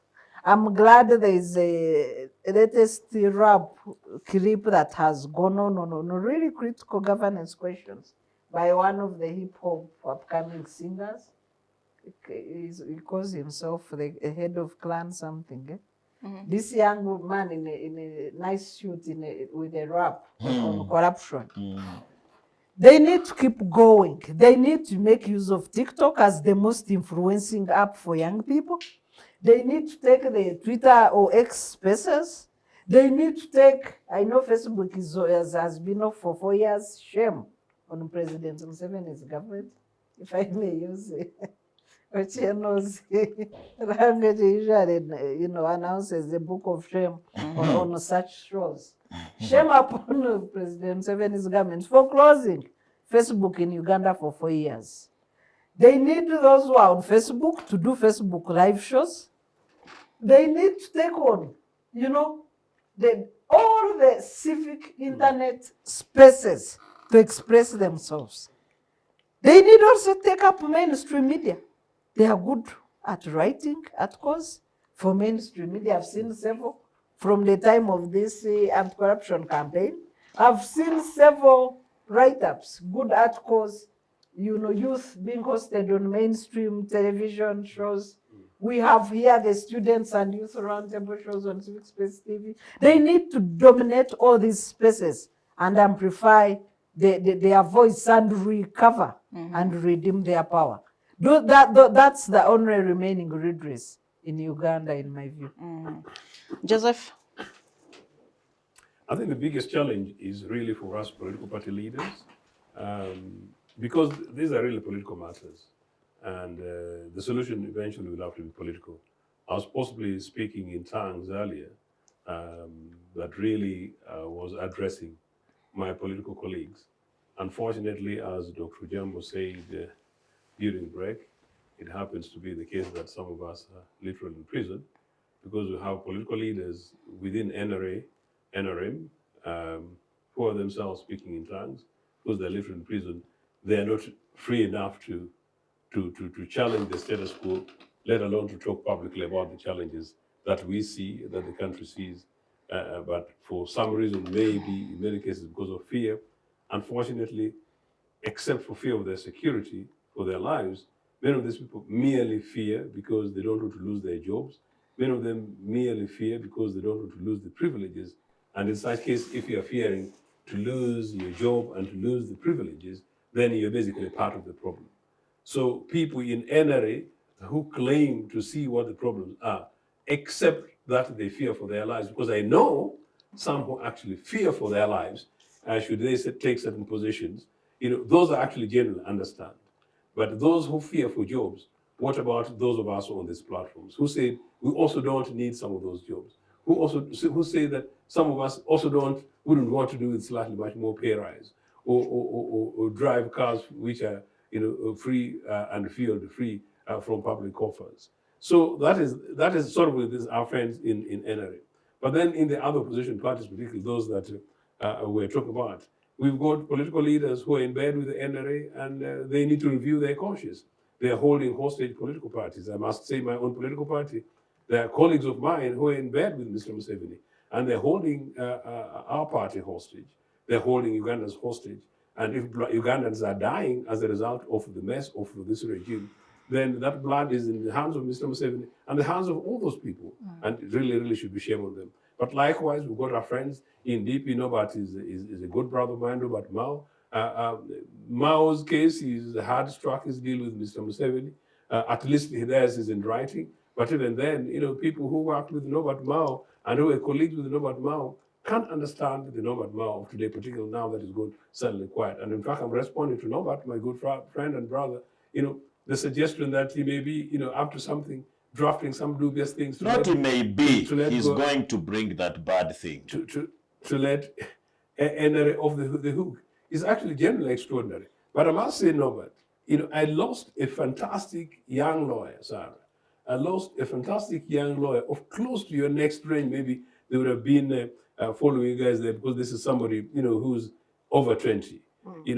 She told me point blank that, Joseph, you were amongst my hope in political opposition. But once Norbert Mao joined NRA, I now don't trust anybody in politics, and I can't trust you. Why? Because when we were at law school, Norbert Mao inspired us. You see? So this is the price of this, So the challenge, Judith, then the remainder of all of us in politics. I think because the political problem, as I talked about how political parties were banned and how Museveni came and killed the political parties, banned them, took them in prison, we fought back to reclaim them. The biggest challenge, we are talking about the space. The citizens of this country will reclaim fully their spaces and their voices when political parties across the board have got internal democracy, have got clear leadership, have got nationalist leadership, have got an agenda, and therefore, at the same time, they see the membership of their respective political parties as the powers in those organizations. And once they're able to do so, they will be addressing what I don't know whether Robert and Sarah was trying to talk about, the grassroots. Because political parties like Uganda People's Congress, what he used to tell us, and he always reminded us, and actually the power of Milton Obote is the power with which I continue reminding all my friends and colleagues, including those ones who are dancing with the NRA, that no, the power of political parties are in the branches, we call it the grassroots. That's where the power is. So if all we have our branches and structures from the lowest units, Robert, and the most powerful unit is the party branch in Agongera, and the political party, again, I use some of my other experience in the British Labour Party. Do you know what? In a branch party meeting, ministers come like this. Because you'll have to respect those guys. Their views are heard, and that is actually where policy formulation begins. And a particular branch, if they think that you're breaking people's children in the street for nothing, they will seek to go through petitions and resolutions. They will coordinate across a particular constituency. Those constituencies will coordinate with others across the country, and they'll catch up with at the capital in Kampala. That's what happens. So what is absent is political party leadership. And now, of course, we'll be saying that, well, Museveni suffocated us. The truth that Museveni suffocated us actually sought to try and kill us. Thankfully, thank Jesus, you can't kill UPC. We're strong with pull, but it is our challenges to bring up these organizations as instruments for political change in this country. Because when we do that, there will be every Ugandan, like Sarah was trying to talk about, if you don't belong to UPC, you don't want to belong to DP, you can at least go and belong to CP or ANT or something like that. You could even belong to this crooked NRA. But you know that you belong for it on the basis of conviction of a nationalist agenda. And on that, Mr. Museveni and his family will not be controlling you. You will be controlling them. Why? Because you've got power. You be the people. Mm-hmm. Well, very interesting. And we have talked at length about the weaponization of the judiciary and how this is detrimental to the citizens when it comes to accessing justice. But also, we all agree that the judiciary is an important institution which cannot just be dismantled. We need it. And I think the question for me is, how can it be made better? How can it actually work and serve citizens and realize its mandate? Because that's actually its mandate, to dispense justice in a fair manner. So how can the judiciary reclaim its independence? And then what would it take for the public to regain the trust of the judiciary? I'll start with you, Robert. There are two folds. In Uganda, when you look at how judiciary forms, you must have a good executive. Because who appoints the judges, who appoints the chief justice, who puts in place the systems, who funds them, and so you must have a good executive power, and therefore you must have a good government which is going to support the judiciary. But two, also the people have left the judiciary to do its own things. The people have put pressure on the police and other organs of government or other departments of government. I've not seen people put a lot of pressure on the judiciary. So the judges look like they're untouchable. They're untouchable. You don't see people really demanding for a judge to resign, for a judge to do something. Judges, and I think people had respected them for so long. They thought it was a temple of justice that should not be destabilized or antagonized. But I think it is high time that we now also start putting pressure on the judiciary to leave their comfort zone, that a judge can just say anything and he goes away with it. Judges and magistrates. Yes, they just say anything, and it has. If you go to these rural areas, you see even these riffraffs, the border guys and so many, when they are taken to court, where they are calm, they cannot say anything. They put down up their hands, and this place is like a court. Sometimes when I go to courts, you think a court, you may not even cough in the place. I don't know why. So we need to know that this is just a normal place where we should have procedure, and they have taken that for granted, that they can do anything. The man just says, the matters are going away, and he goes away. He does not even want to know how many people have come that day to the courtroom. You have driven to Luwero for a matter in court. You reach there, nobody even gives you information. Later, just after sitting 3 hours, they tell you, but the judge is in vacation. Why did you tell us and we don't even come here? He said, that is how it is. So for me, I think the people need to put pressure to clean up these places, but also to support them. I have been seeing judges make judgments, say that to release somebody, and some goons come and round up somebody and they take him back. You have seen that during election, during so many things, especially with these political related matters. and the terrorism, when there was that terrorism in quotes. So at that time, I think they also had nothing to do because the public would just keep quiet.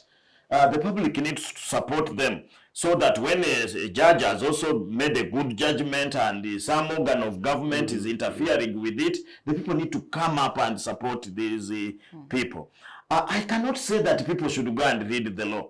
The people have read the law. You don't know how many lawyers Uganda has. I'm telling you that almost all these MPs these days, when you are whispering to them, they tell you, I've just finished my law course. You say, yeah, even you? You say, yeah, I've finished the law course. So I really think we have... I think you're proceeding on concept on a writer note. No, I'm not Sarah, you know. Somebody to go and do a law course and later on a bar course. They were really dignified. 5 years. Yeah, they were really dignified people. They are still now people who don't know English do law they and pass still it. are. Pass it. Somebody does not know English. I saw a person whose qualifications might have been maybe organizing and that. I'm not going to mention the name.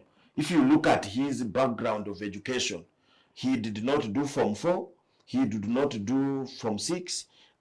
He became a lawyer. Yeah, but the avenues, but our education system provides different pathways that is what they call in Swahili, they call it to university. And that gumbaro thing has helped people to get to wherever they are. So I'm not even saying that we don't have, we have so many lawyers. We have so many lawyers. But are they practicing the law? No. That is where the issue is. They are lawyers, but they don't practice the law. Because when they made, for example, a certain gentleman an army commander, you know, I'm not yet used you have not used to this CDF things. Army commander. This man had a master's of law. We were very happy that now they are put in army somebody who understands the law. In police, there was also another master of law. Human rights. Yeah, and human with the bias in human rights. We say that at least now this person, they are going to work together and they understand everything.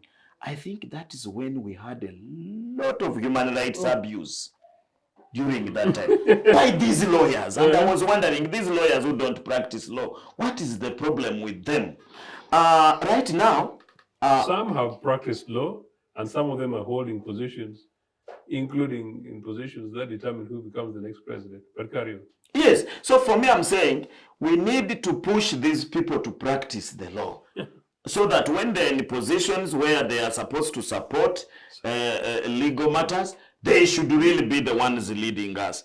And finally, I think the other way we can support the judiciary is to respect it. And indeed, we respect the judiciary, but we cannot continue respecting the judiciary when it is making very serious judgments that affect our life on fundamental human rights. And you hear somebody saying that, you see, we cannot nullify this election because it is expensive to organize an election. You're a judge. Your work is to judge a matter. What does it concern you? You're not the Minister of Finance and Mabati. Yes, I saw in Mbale a certain justice saying that yes, there is every abuse, but he cannot nullify the whole thing because it is very expensive. And I looked at this man. I said, no, can you practice the law? So we can only support you when you also become logical.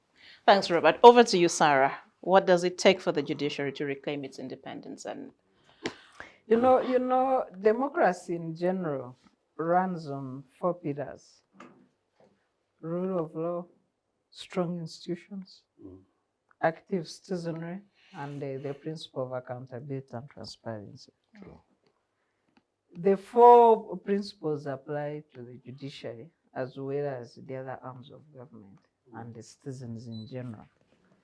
So the law needs to assert, the courts need to assert their independence under the doctrine of separation of powers and dispense justice without fear of favor or fever, for that matter. I have seen the fever. Because now they seem to be under fever. So, suffering from fever. And that's what it will take.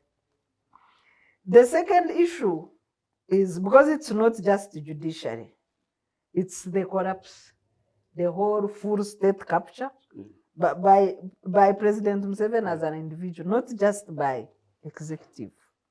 Why am I saying this? When you look at the hierarchy of power in this country, number one is President Museveni, number two is the army, number three is the constitution. The constitution has been boxed in the corner by the permanent president. Something that was never envisaged during the constitution making process. The constitution gives so much power to the president in, 46 articles in our constitution refer to the president's powers to appoint, to do that.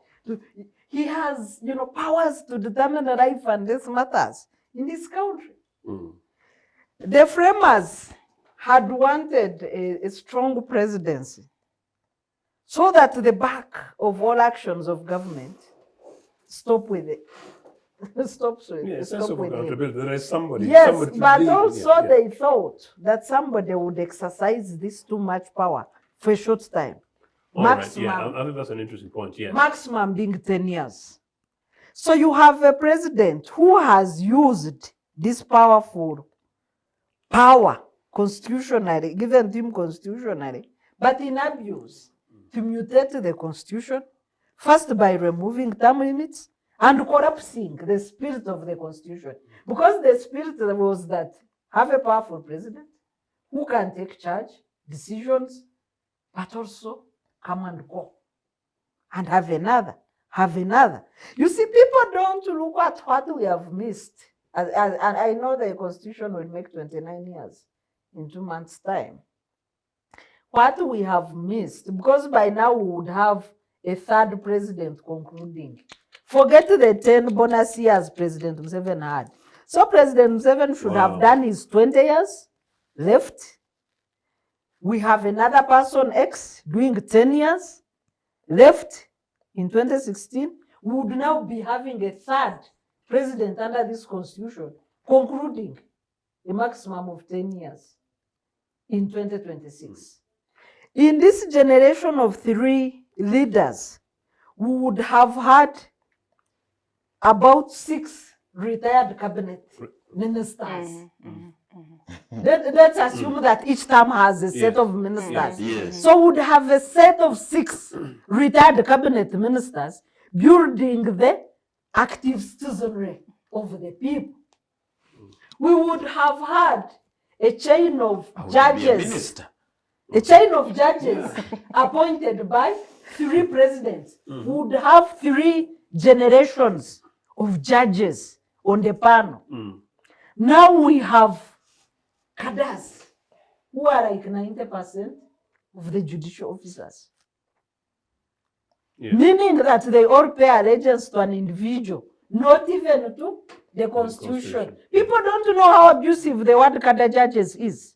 It means that their allegiance is with the appointing authority and not the grand norm of the land, the superior law.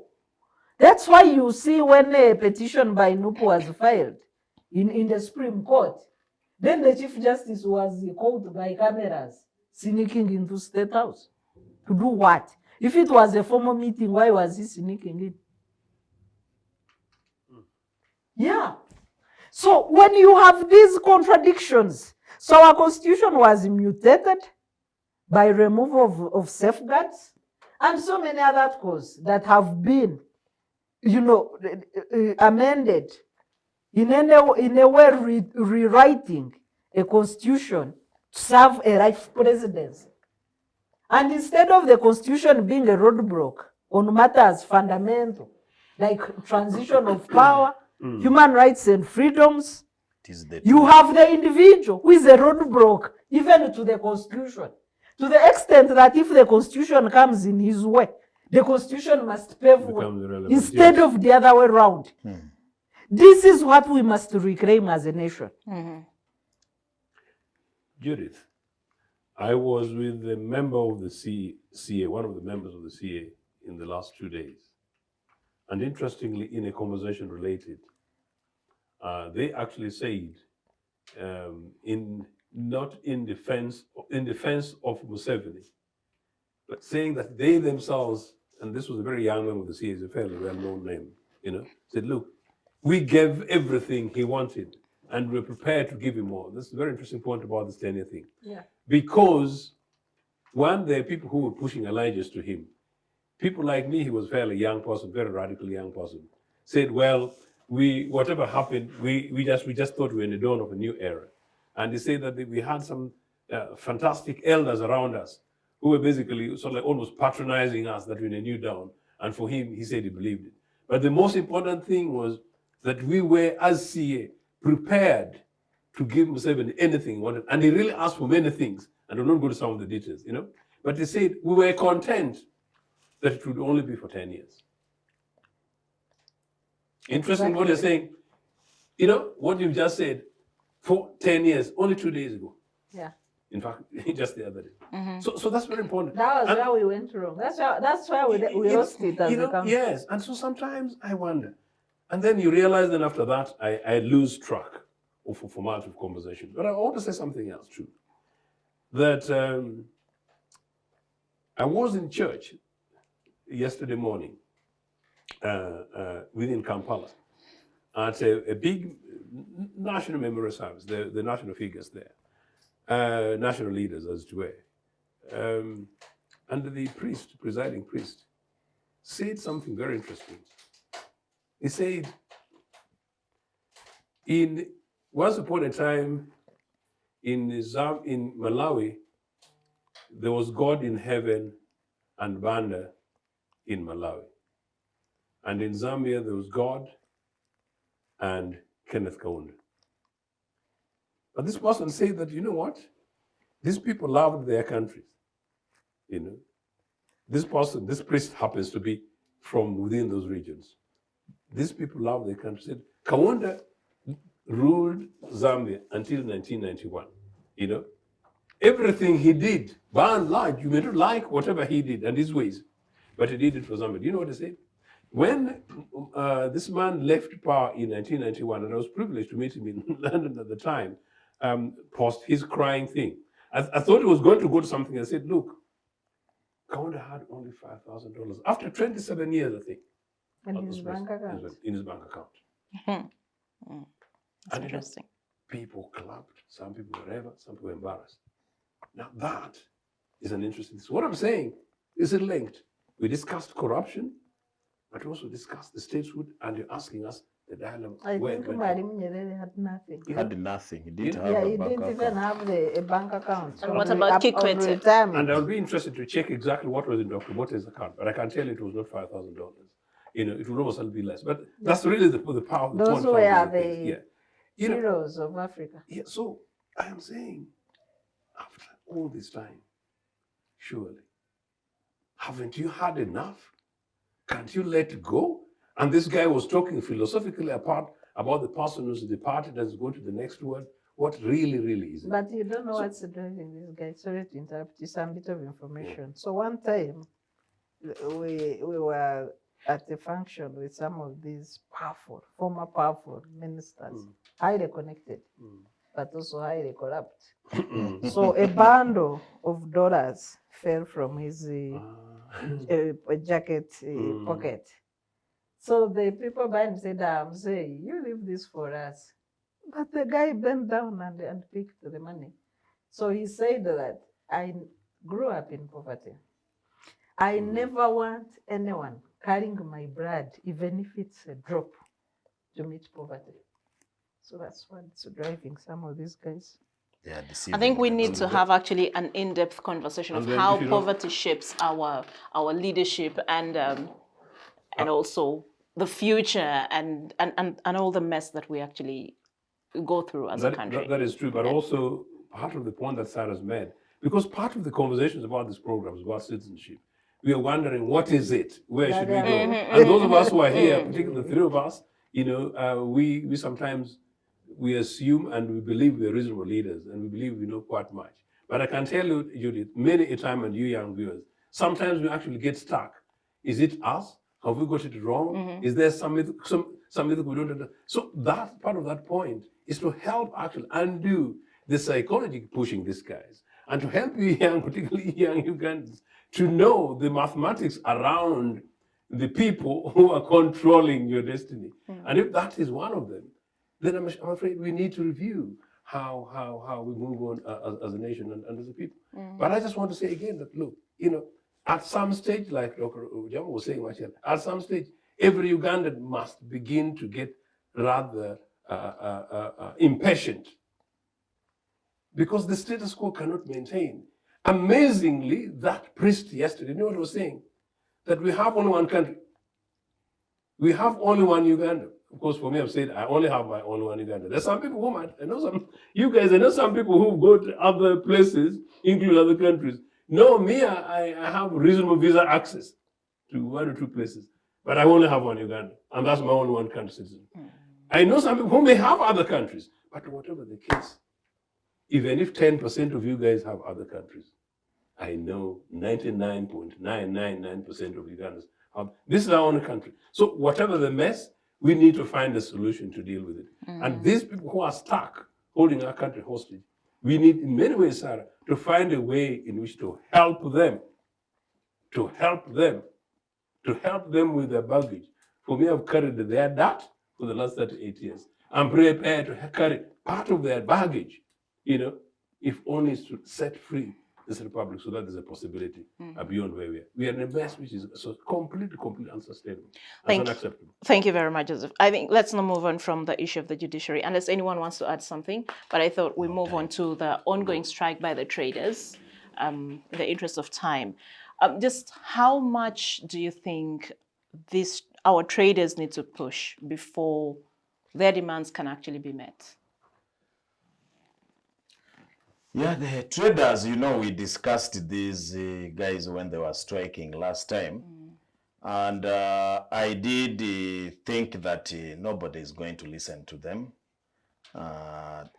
given the response that the president gave them. In fact, he called to lecture them. It was the Museveni way. Sometimes when you raise issues to the president, he goes and thinks about them and then comes up and says, we are going to try to do this. But this time he wanted to convince them that they had taken a wrong route, and he was determined to tell them that there was nothing he was going to do other than to suspend for some time as they get to the route to start using that IFLIS. So in my view, the traders are in for it, and we are in for it as a country, because once those traders are affected, if people knew, it is from those traders that we get over 3/4 of our budget in this country, because much of the money is collected from Kampala metropolitan area, Wakiso and Mukono inclusive. So I see them really, they have been already penetrated, because I know how this government normally works. They are going to, if possible, they can even open a few shops in Kampala there to challenge these ones, and they continue selling as the other ones, and then they start blaming themselves, and finally they will collapse. If the traders had said they were not going to vote someone, they would listen to them. If they had come up and said, for us from today, we are not going to vote this person who is in government, they would be listened to. But saying that they are going to close their shops, first of all, these people have studied their psychology, that majority of them are not companies. They are traders who in economics are called hand-to-mouth traders. So they cannot sustain a strike for 2 weeks. Otherwise, most of them will be in jail. They will close their places. Their children will not be studying because what they get is what they consume. So for me, I really think that that is what the government has studied, that psychology. They know what type of traders are these. Number two, they have been penetrated. Once they went there and they went to beg, I used to tell my colleagues in academia that the first time I saw that for us in academia now we have collapsed is when I saw academics putting on uniforms for parties and they were declaring for us who are in NRM, for us who are in FDC. I knew they were finished. Because once they know that you are going there to speak as NRM, they now know that you already converted, only that you are looking for what to eat. So they look for a few of them, give them something to eat, and that will be the end.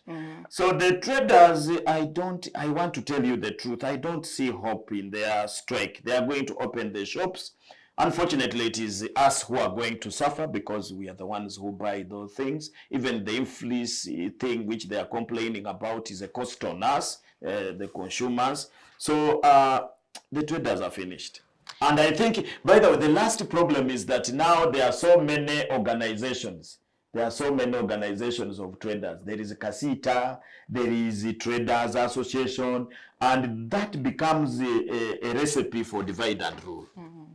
So I don't know if you share similar sentiments or you have Yeah, different I want points. to raise the issue or demystify the issue of IFRIs. Because what is the issue? The issue is not the use of technology to collect tax. The problem is with the way we charge VAT in this country. You have value-added tax, which should be a tax after adding value to a product. Let me use an example of coffee. In coffee, you can sell green beans. You can sell, semi-processed coffee. There are people who sell refined coffee, and there are other byproducts of coffee, husks, coffee. You go adding value. You can Across Beverage the itself. whole value chain, itself yes. across the value chain.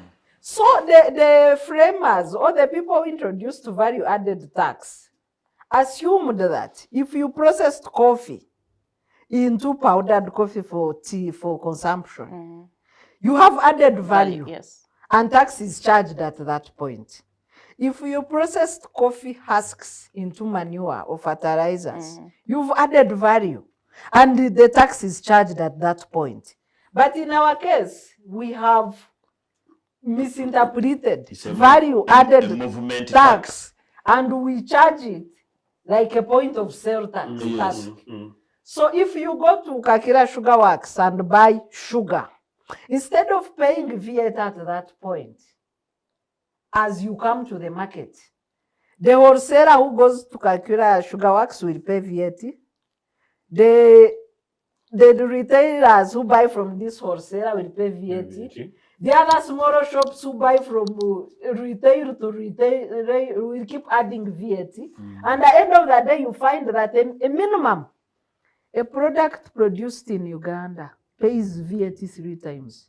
Because President Museveni, and I saw him in Kororo saying, once you transport sugar from point A to point B, you've added value. What is value added in transportation? That's what he said in Kororo. The economics that guy studied It in is Dar es Salaam hogwash. using our money. I don't know what economics. That is hogwash. We need to push this government to introduce a point of sale tax, which is usually less than 5%, instead of charging VAT multiple times on the same product without adding any value.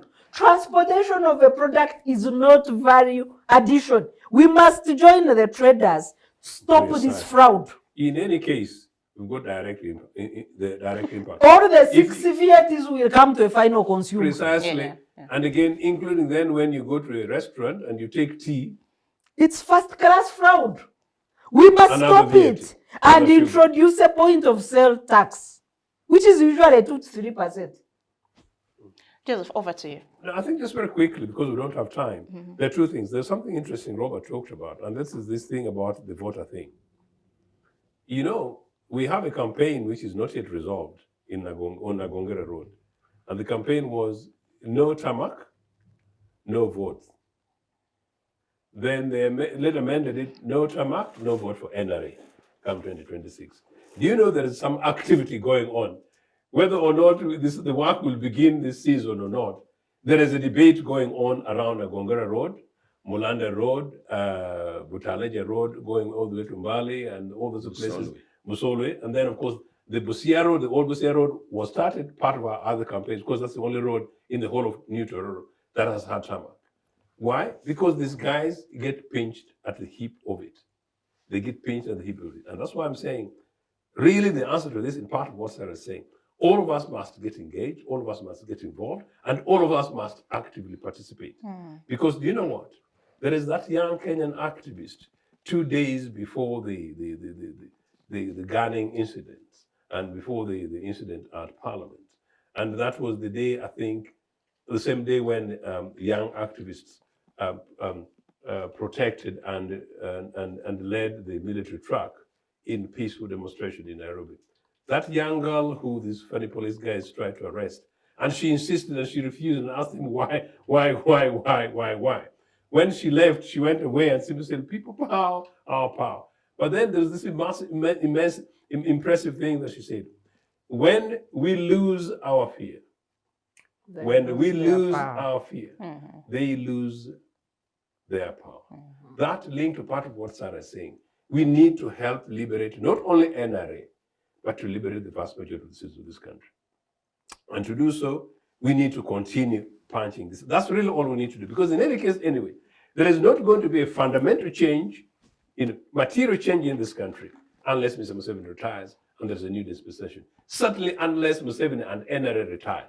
But at least in the very least, unless Museveni retires and there is a renewal of government, because that tends to happen, that within the same political party, they can be renewal, they can be policy reviews. Somebody starts at least afresh, to look and review. And whatever the case is, internal dynamics, still those are relative changes. But I think for this country after 48 years, 38 years, quite clearly NRA has to retire. But we just need to guarantee them that when they retire, we are not, certainly from the UPC perspective, we're not going to send them to the bush.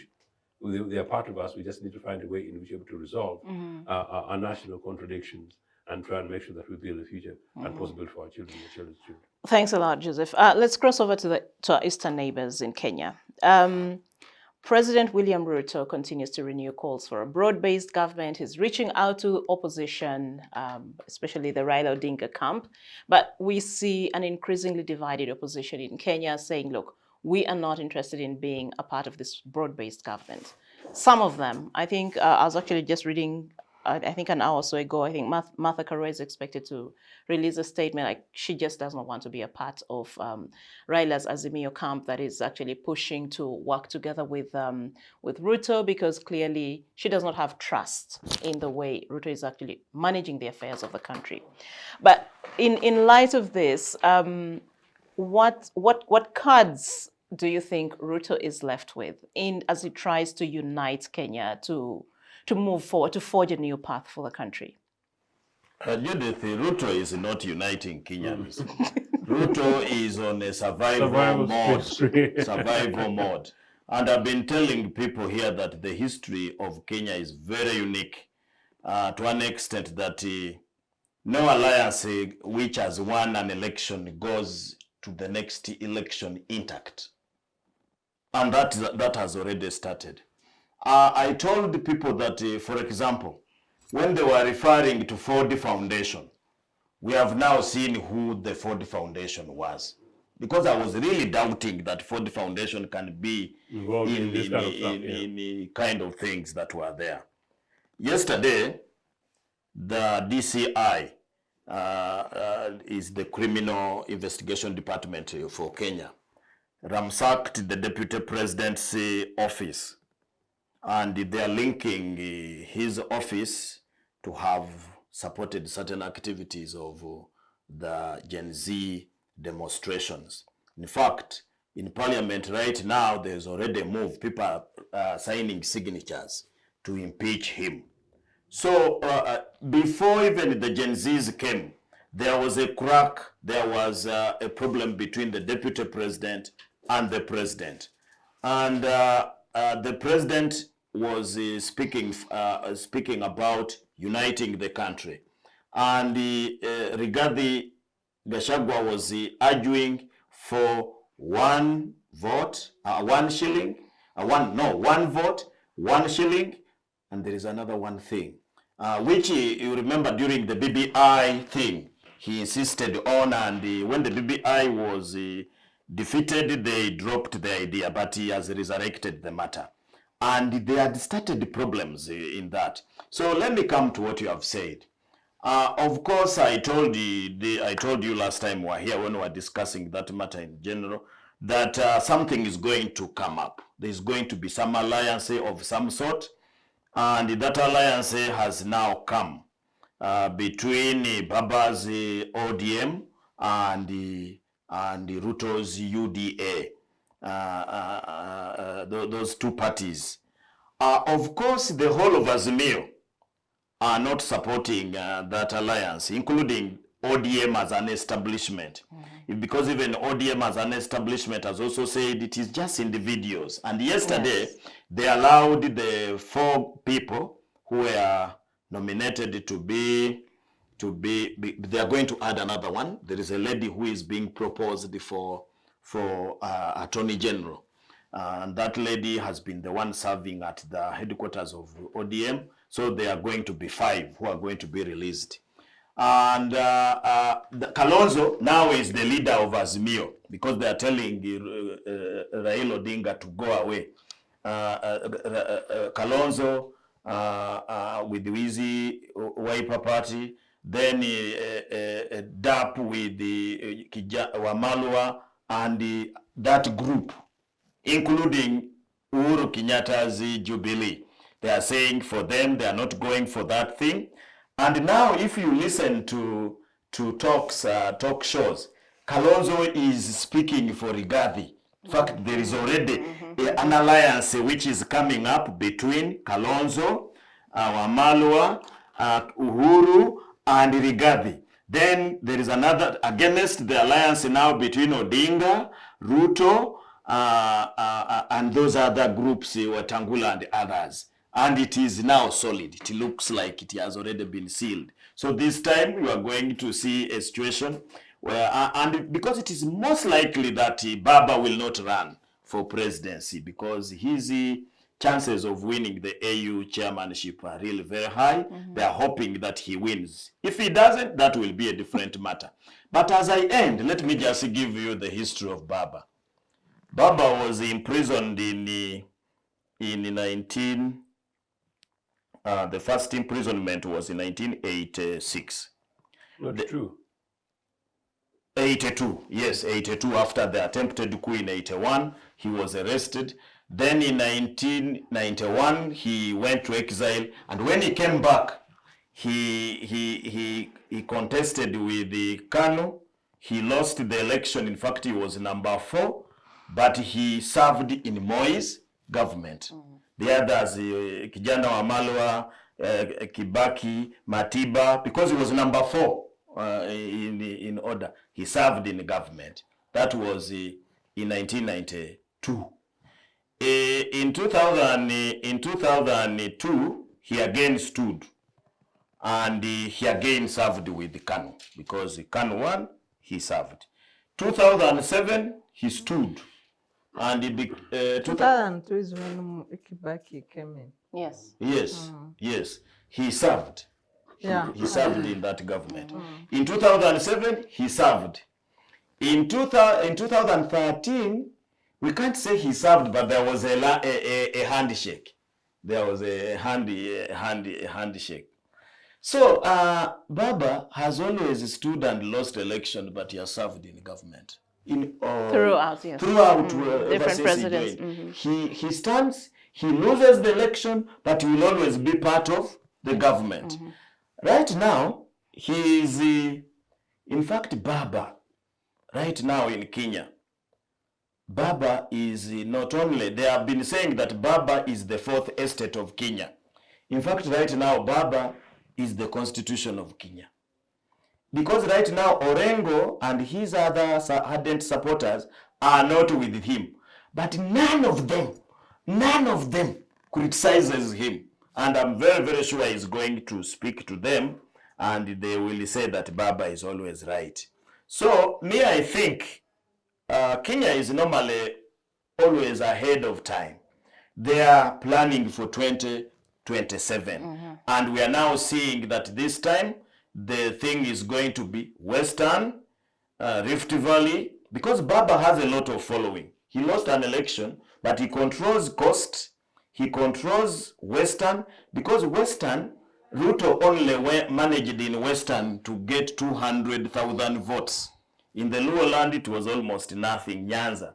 In Nairobi, he won Mombasa. So if he can bring lower land, bring Western, they add on Rift Valley and coast, they have already calculated they can win an election. So what we are seeing in Kenya, sorry to Gen Zs, yes, they have forced a few changes, but at the end of the day, it is the usual political transformations in Kenya.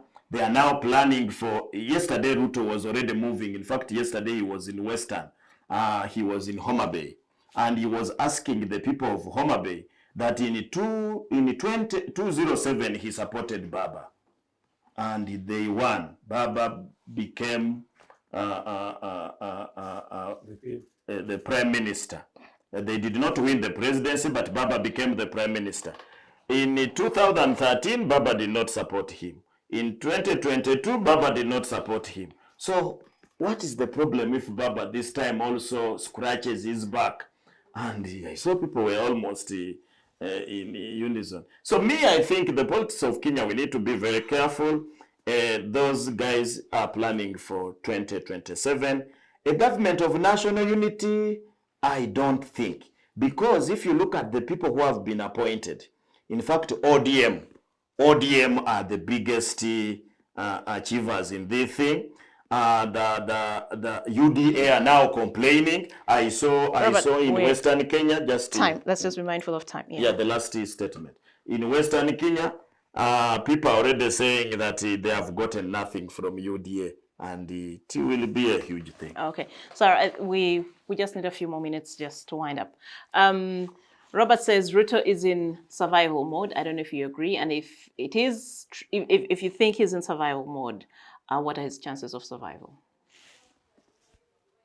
Ruto, the known hustler, has been effectively hustled by Gen Zs. He seems to have lost political direction, but trying to recover himself, at least complete this term. The next term will be, in my view, another story. I think when each time Ruto wakes up, I think he prays that of all the concessions he has made, he does not have to negotiate himself out of office. Yeah.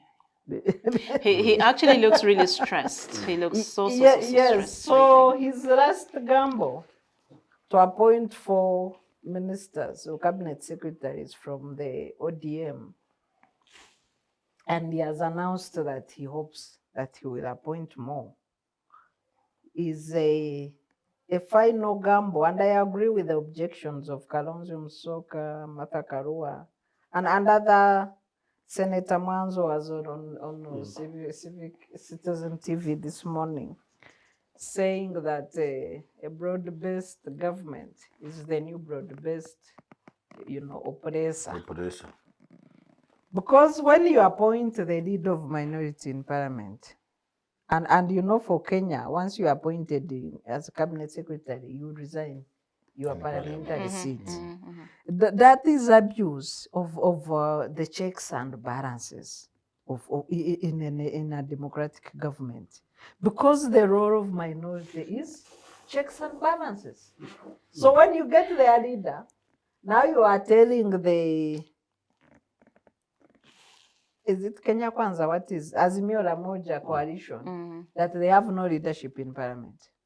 When you get the chair of Azimio, who was the chair of ODM, who was chairing Azimio, yes, you appoint him in cabinet. You have demolished two parties, not only ODM, But Azimio la Umoja, coalition is gone. And I'm happy that the likes of Martha Karua, who is a great fighter for democracy in Kenya, are saying, okay, this is where We draw the line. yeah. The likes of Kalonzo, and I see, for me, the two running mates for the opposition, I see them taking shape in Kalonzo, Martha Karua, and I hope it takes shape that way. It is So, going to be Kalonzo for the opposition who are seeking to join Ruto in a broad-based government, I wish they could ask for the key principles of a broad-based government. For any broad-based government to make sense, there must be inclusivity, there must be equality, consensus, conflict resolution mechanisms, but also collective responsibility. Because in most broad-based governments, you see people, for example, let me take an example of ours. We have had a broad-based government under a one-party system of NRM movement system. When the likes of Kawanga Semogera and others served in President Museveni's government. But now we see an attempt of a few people trying to join NRM in the likes of a UPC faction of Kenya and Norbert Mao's Democratic Party. Do you think that Norbert Mao takes collective responsibility and collective baggage of the NRM government? No. Once you don't have that element, that you will collectively be responsible, because I've seen Ruto emphasizing that he wants a broad-based government that can together chant a way forward for Kenya in terms of resolving public debt, but also collectively take decisions going forward. But what are the principles governing this broad-based government where he's inviting people? I've not seen the principles. The individuals, even Baba has come forward to say, Azimio la Umoja, what was it pronounced? Azimio La Umoja. Azimio, let me stop at that. Yeah, just stop at yes. Azimio is not in a coalition government with Kenya Kwanza. No. That it's only individuals joining government. You see the element of collective responsibility collapsing, dead on arrival. It does not exist. Not even ODM. So then I think what the other members should push is that whoever wants to join Ruto's government should return their party card.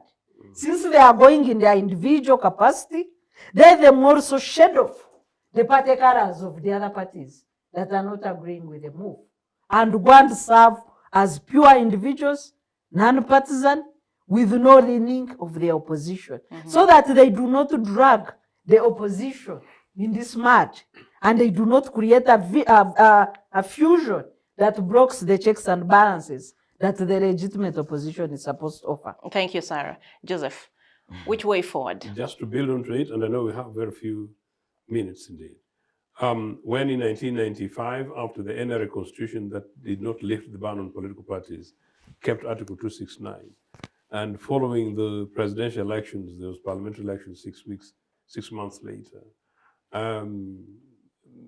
that dented, caused a lot of confusion in the opposition parties, the DP and the UPC. In UPC's case, in principle, we couldn't participate because we constitutionally legally banned. Omote as a head had to deal with the mess. At that stage, Cecilia Gual really wanted to participate in whatever other deals are, but not for this conversation. In a very considered positioning, Sarah, Obote issued a directive for party members and said that as a political party, who we believe in democracy and believe in the freedom and rights of citizens to make their own choices, and so therefore our members. And so under the circumstances, the party is banned. If there's any individual member of the party who, upon their conscience, so wish to participate in this elected position, either as members of parliament or councillors, they are free to do so, except that if the elected leaders of the party, appointed officials of the party, or members of the party secretarial staff, they should first resign their positions. It is that, and it was so definitive. At that stage, Cecilia Gual, who had been an appointed chairman of the Presidential Police Commission, refused to resign her position. And it's exactly at that stage that Dr. Bote relieved her of her duties, hence Dr. James Rangirola taking over from her. And so you saw the continued challenges that Cecilia had with the party until 2014, when they returned to the position. I am saying this to say that, look, ironically today, the senior members, allegedly, of Uganda People's Congress serving under NRA, and they continue to retain the political party cards. And it is actually strange to establish whether or not some other colleagues of mine, including Jimmy, consider themselves members of UPC or not. This takes you back then to the question of Kenya, which is actually very important, as Sarah is saying. Yes, that's sort of the dilemma. But that said, actually, I think Ruto is trying to play safe, as we say, basically, trying to reclaim his space, and he's sort of managed to do so thus far by disorganizing the Kenyan opposition. What I know through some other sources, the early stage, I think Sarah, you and I discussed this, when it became apparent that the youth of Kenya might overrun and reclaim the sovereignty of Kenya on behalf of the Kenyan citizens away from Ruto. Business interests, political interests, some possibly relatively concerned visionary elders who did not know about the unknown that might come, and indeed foreign forces and foreign powers and foreign interests got very deeply interested, very deeply concerned, possibly even Kenyan neighbors, and they started now knocking doors and making phone calls to the various leaders, in which case it included people like Raila, definitely Raila and Uhuru, and other opinion informers. I know that for a very long time, that was what pushed, particularly Raila and Kenyatta. I can't say as of today, possibly as of the last 1 week, I've not followed that very closely. That initially informed their intervention to say that as leaders, let's get involved in this, and particularly when Ruto pulled back and started from calling Kenyans, criminals, like sometimes some of these leaders call their citizens, to saying, fellow citizens, we've heard you, we now want to listen to you, and need to be able to engage, starting those kind of concessions. Unfortunately, some of those concessions have sort of got lost, but it's actually the process of that many of these leaders came. But that is interesting, now turned the situation in which some of Ruto's own opponents are divided over it is very interesting. But part of what is actually doing that is the fact that actually the next election is looming and people positioning themselves.